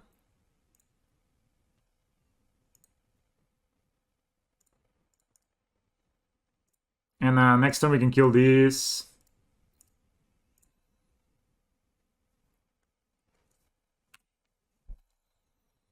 They only have 3 cards in hand.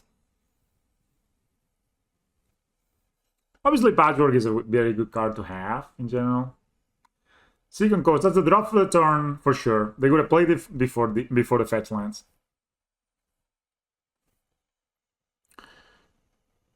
Dude, this is a trait, man.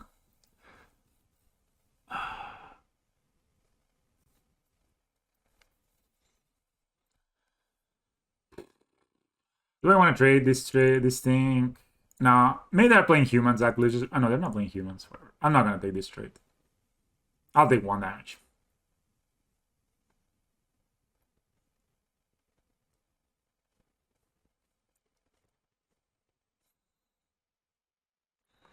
Ether Vial. Each one can cast non-creature spell with mana value greater than the number of lands they control. Play control. If whenever a cast a spell, no mana was spent to cast it. Alright. Ozil is down, that's kind of sad.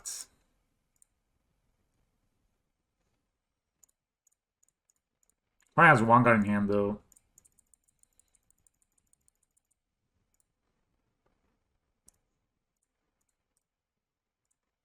Alright, here we go. Yeah, I think it was fine not to block there.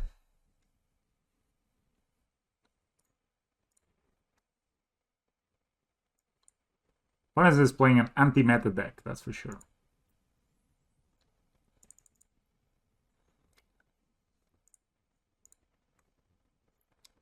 So, plus 2 cards in hand, 2 vials, that's very scary. Somebody suggests a turn of get on Twitter. Shout out to Twinless Twin. Yeah, you take that.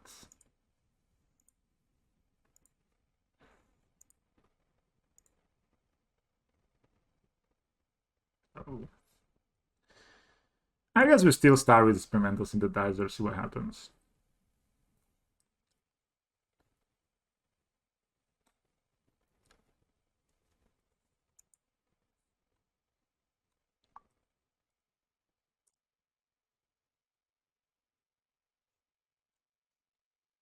I have to read this card so many times because I'm not normally the target audience for that card.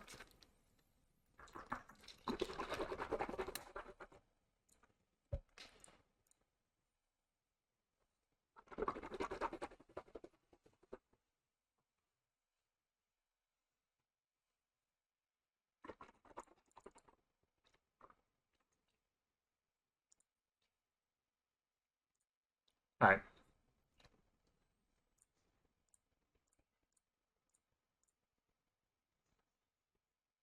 Maybe I have another Queller.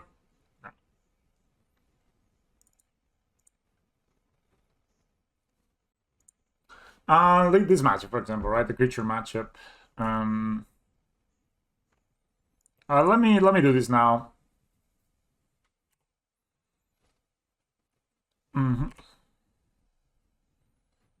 They are another? Dude, that's like they're empty-handed now. Okay. What is it that you have? So they're playing blue-white tempo. What does this do?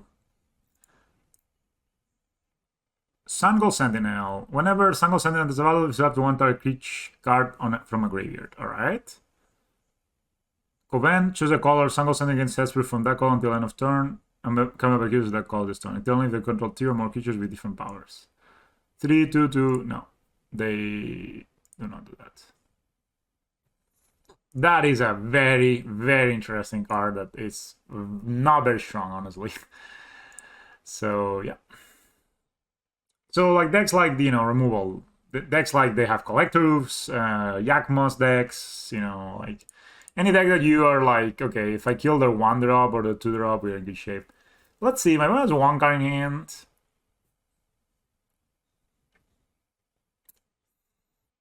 I can take 3, 7. I can definitely take that.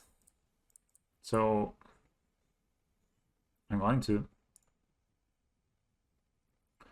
You can exile a card from my graveyard. I'm not gonna risk it and try to do something silly here and try to, yeah. Go down to 6 though. If they top deck a Skyclave Operation, I'm gonna be pretty mad. Holy crap, man. That's a Skyclave Operation.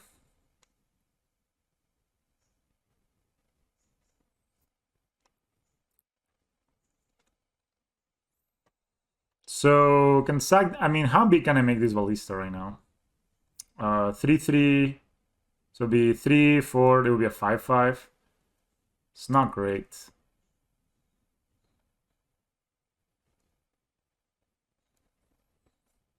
I mean, can probably sack this, put it counters here. Man, I can't believe they thought like a Sky Operation. That's so brutal.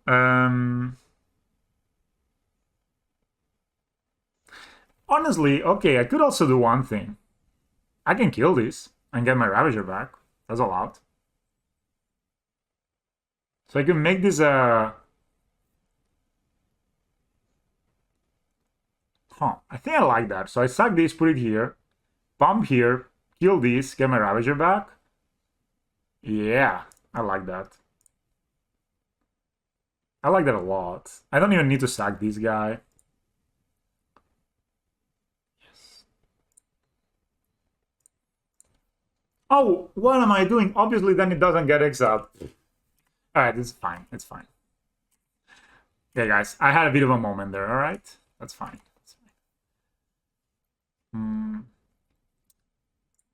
I think I want to... I want to do again my dude. Alright, so just a land.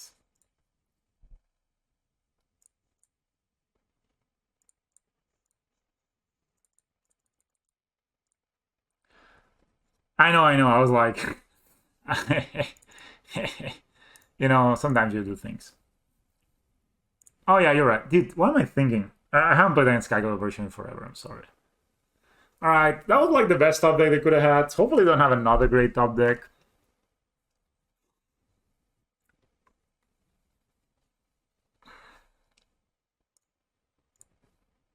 I don't know why. I was like, I mean, I just made a movie, you know, inside of my head. I was just like, you know, we're gonna do this, and it's gonna do that, and it's gonna look so good. I was thinking, like, you know, think about it, guys. I was thinking of sacrificing my Ravager, putting the counters on the Ballista, pumping the Ballista, killing the Sky version, and getting my Ravager back. That was some serious, wow, just going.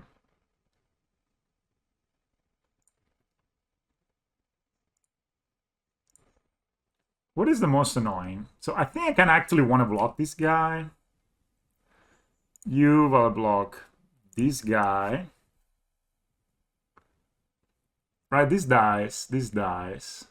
And then I can block... Doesn't really matter, but I can block... Well, Lavinia's... No, probably this is better to kill. Okay. So I take 4 here. This dies.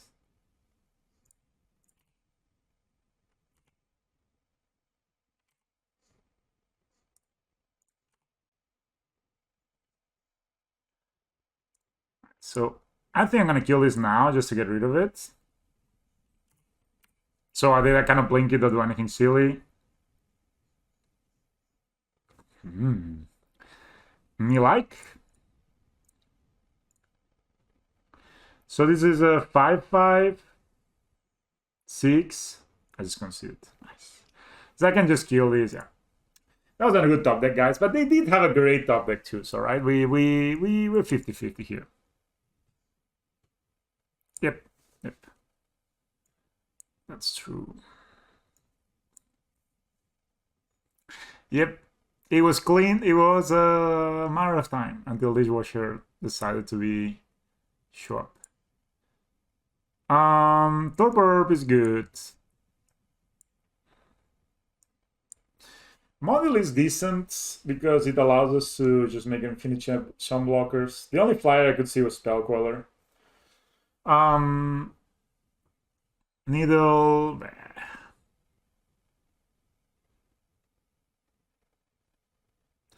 Gembrace is alright, but it's not great. I think we can very safely just cut all our jars. Right? Like, what is the point? Like, they don't have a destruction-based removal. There's a lot of non-creature spells here, which is maybe a bit scary.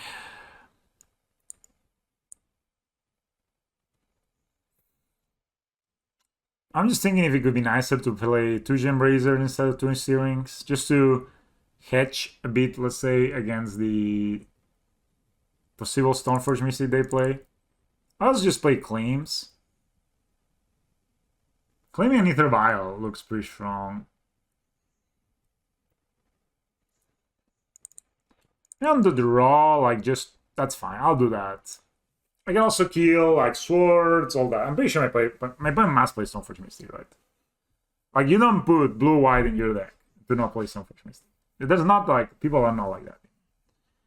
Dudes, that is it. This is a good hand. Everyone goes Stone 1 Ether Vial. No, they don't. So I put this on green. I need to play these next turn. Alright, let's just play these and pass. 1 point of damage is not. We normally will win by a mile, not by a centimeter. I mean, this must be Stoneforge Mystic, right? No way, it's not. Meddling Mage. You better not name Iron Ravager.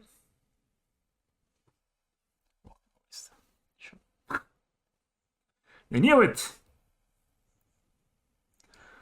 I think it's fine to play these and play my Ravager, right? It's not great, but it has Skyclave is bad. Maybe I have Solitude here. And like I take a Solitude on my Ravager like this.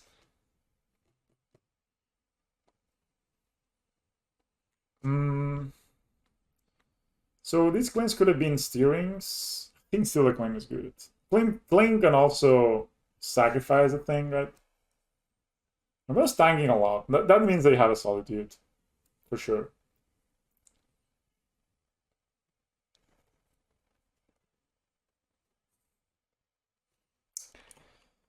That's a monster. Monstrous. We're gonna play a synthesizer. The synthesizer is so good. Nice. So you die. Right, yeah, just kill that. I have played the land, right? Forest. I have a claim, that's nice. Next turn, I can do some machine gun business here. As for Sentinel, resolves.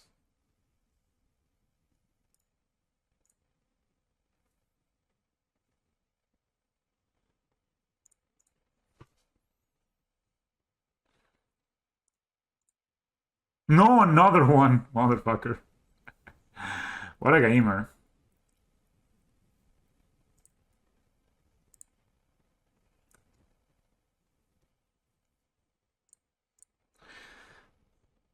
Alright, so I'm gonna do this. Play my Ravager. Eat the synthesizer.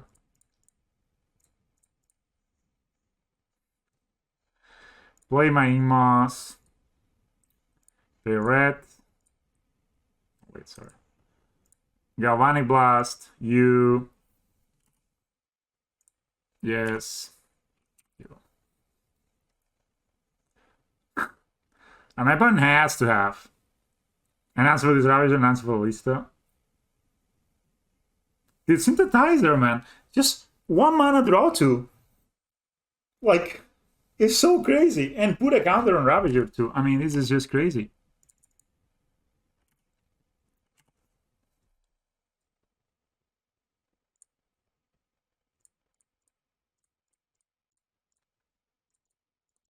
They do have a Spell Queller, but this costs 4 mana. They have it? Ah, they have it. Have it, guys. Mm-hmm.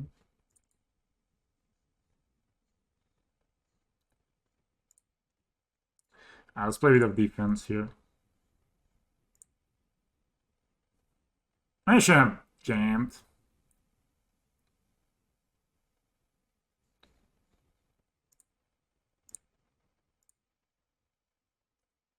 Attack me.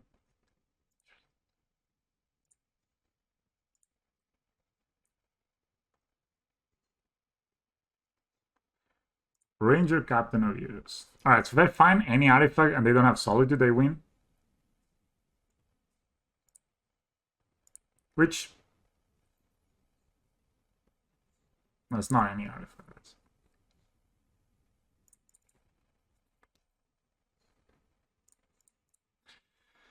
Alright, I'm going for it.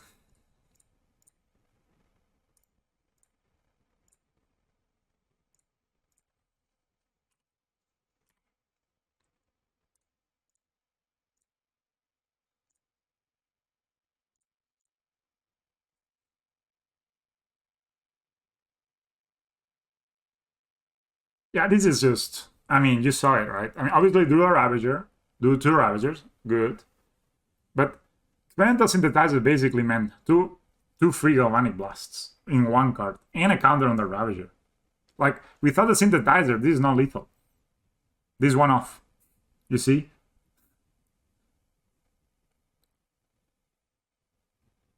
It's crazy.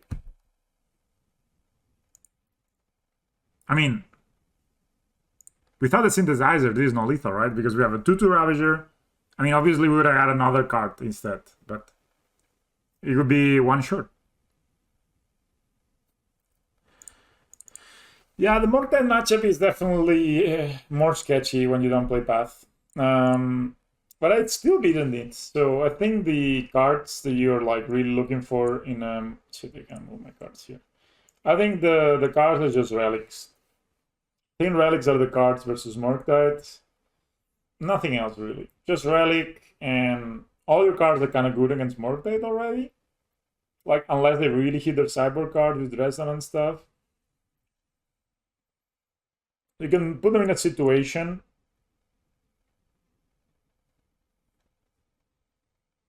Yeah, exactly. You can put them in a situation. On the draw, so versus Mortek, what I've been doing, which I think works pretty well, is on the draw, I got 2 steerings. Sorry, I got 2 steerings, 2 patchworks.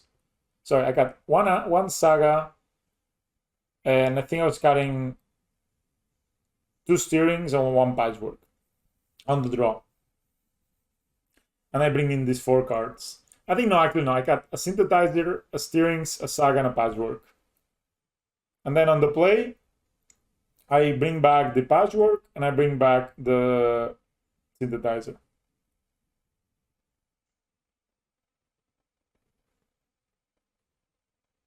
I know. It's just so this is what normally. Let's say this on the draw. I got these, and these. So the cards that are like a bit more.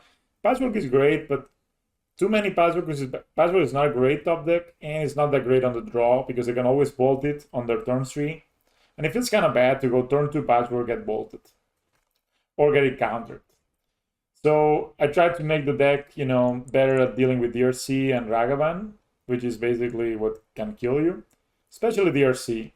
And then game 2, you're on the play, the dynamic changes, and you can bring back your patchwork. I would still maybe leave the steerings out and leave 1 Galvanic Blast. Dude, patchwork is so strong though. Patchwork is very strong, I'm gonna say. You could try that, but then you have like 8 cards that don't do anything. Like, let's say Synthesizer is good, but it's a turn 3 play, and steerings is the same. So the way I look at this is that this is the curve. Right? Normally you would go either turn 1 of these 6 cards, and I'm closer to cutting a patchwork for a 3rd Ozolist than I am to cutting a patchwork for a steerings. I think that would be the next iteration, like cutting a patchwork for the 3rd Ozolist and see how that feels. So you can see the curve, how it's set up, right? So you want to go, hopefully scales or steerings can be a turn 1 play, and it's on a right turn 1 play, not the great one. Then go a turn 2 patchwork, that would be the dream, let's say. And then turn 3 you go experimental synthesizer into 2-drop. I'm just trying it out. I just cut my drum from, which is a decent turn 1 play, for 1 more lands. I'm playing the Blinkmouth Nexus that I cut. So this is a small change, you know. This is very, very small change. And one card that I could also see myself cutting is the Karplusan Forest, but that means that we only have like 9 red sources. So I think like this is fine. One thing is also important is to prioritize to put this on red as much as possible, whenever you can. This Blinkmouth could be another forest, because there's some decks where, you know, this is important. And having only 2 basics could be sketchy against like Blood Moons and stuff. The Reborn could also be a forest. I haven't been super impressed with the Reborn. It has been alright, but it's another turn 1 play, I guess, so...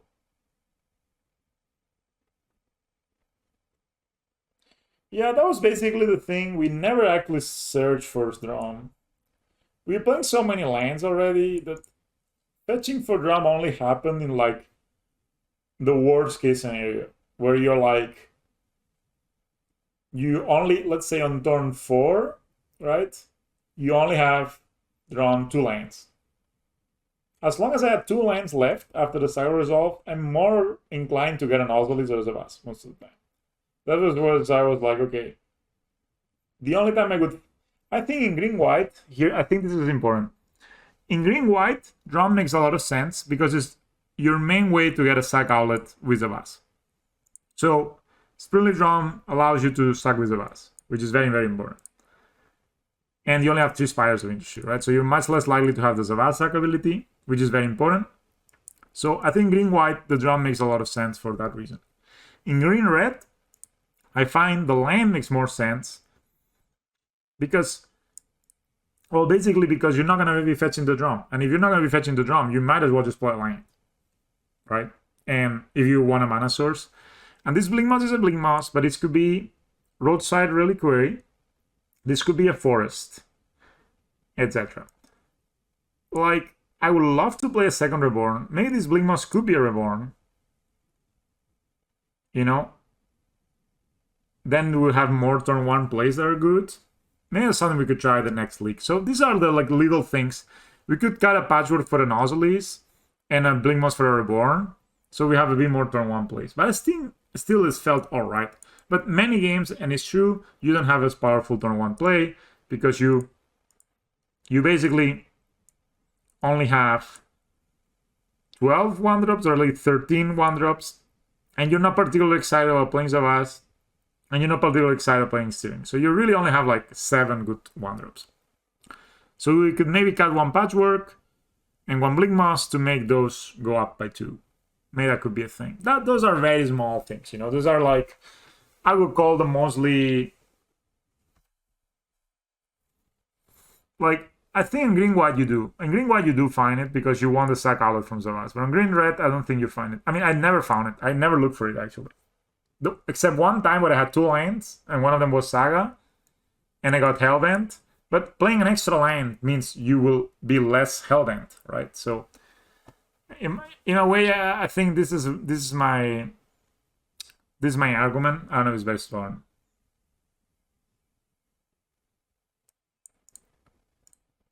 I think, sorry, Bustle in your hedge row. You're the one that was playing red, the mono red deck yesterday, right? I think on the scales list it makes a lot of sense because they have synergy naturally with the scales. You are not necessarily want to play an artifact, like you don't want to vomit your hand. So you can go skills on 1, Patchwork on 2, and then start playing your artifacts after. Is also very good against Force of Vigor, which is a thing that, you know, skills is bad against, or Solitude. And, you know, with the Patchwork, and also this gives it pseudo-modular. Yeah, there is a Run Afoul, but Galvanic Blast is more flexible. You know, look, I like to build my deck lists to have game, like, let's say Run Afoul is great against Morktide, but it's basically only great against Morktide. Galvanic Blast comes in versus all creature decks, basically. Collector Roofs. So if I kept the Galvanic Blast, yeah, maybe gain a bit of percentage against Morktide, a bit, but at the same time, I lose a big percentage maybe in a lot of other matchups. And I think I can beat Morktide without Run Afoul. I also can beat all the decks without Galvanic Blast, but like, let's say last game would have been pretty hard if I didn't have Galvanic Blast. But you can play Run Afoul. That's an option. If you spec a lot of Morktide, like I mean, sometimes I look at the, when I go to LGS, sometimes there's a lot of Morktides. There's not a lot right now, but there has been a lot of Morktides, and maybe there will be more. If the top 3 players at your LGS are playing Morktide, shit, put 3 Run Afouls on your sideboard. But online, you don't know what you're going to be playing against. There's so many stuff. And yes, you're going to be playing Morktide, but you're also going to be playing like Blue, White, Azorius, Winnies, and you also need to be able to deal with that. And you're going to be playing against random Collectors. You're going to be playing against Yakmas. You're going to be playing against humans sometimes, spirits, and then Galvanic Blast is much better. What's going on with Karn? I don't know. He has Pans on, finally.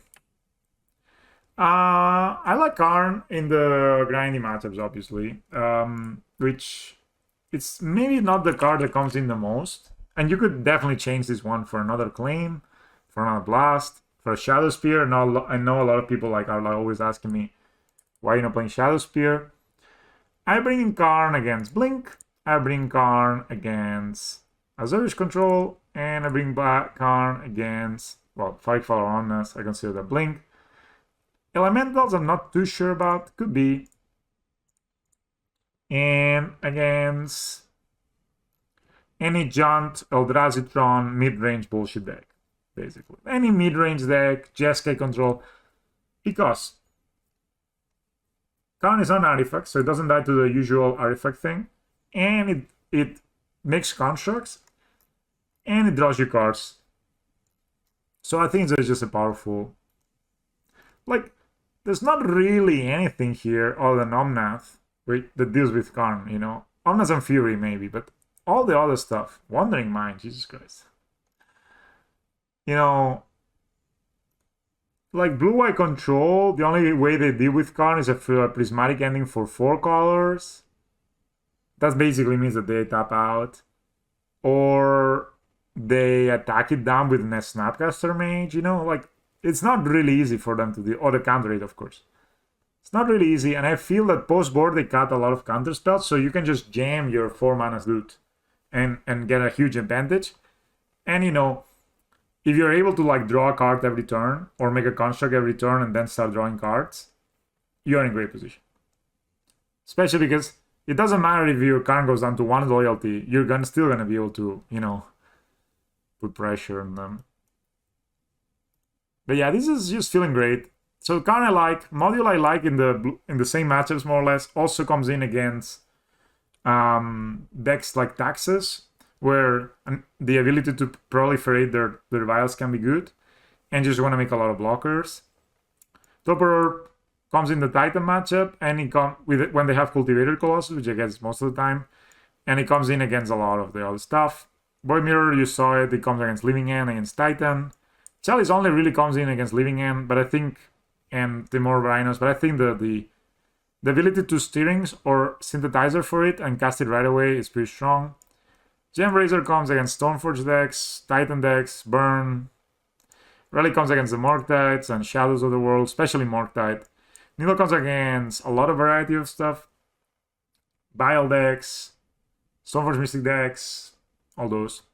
Cage comes in quite, Cage won me versus Grinding Station, for example, so it's not a lot of... Another card, like Karn and Cage are the cards I bring in the least, but are definitely the cards that win the game the most when they resolve, right? So... And then you can also Steerings for Karn, which is kind of maybe unknown to people. Claims come in quite a lot, and Galvanic Blast against the creature deck. So I think... Let's say, if I was going to the LGS, and I knew my opponents would be playing Elementals, and Morktite. That's the only decks that people play. And then, you know, random stuff that people bring to LGS like zombies and vampires. Then I would obviously play 3 Ranafowls, 3 Torpor Orbs, and I would just max out on them and be like, okay, here's a Morktite, here's a Ranafowl. Win. Oh, here's a Risen Reef, here's a Torpor Orb. Win, right? But obviously, that's not the thing. Like, I play against such a big variety of decks that I cannot afford to just hedge so much against something. At least that's my theory, because I'm imagining myself not just I mean, this is called regional training. I'm not imagining going into a very closed meta. I imagine I'm playing against a very wide meta, which is what normally happens on leagues and what happens in paper, right? I don't really think I will qualify for the Pro Tour by playing a super qualifier. That's a bit too hard. But I think I can maybe do it if I get to play on the regionals in paper. But guys, this is the stream for today. Sorry, I kind of went on a rant. This is feeling extremely strong. Like, I guess you guys should try this. Just try it and tell me what you think. The flex logs at the moment are the 4th Patchwork, the Blink Moss Nexus, and that's basically it. These are the cards that I'm like, this could be a drum, this could be another forest, this could be whatever. A Llano Reborn. This could be a 3rd Ozolis.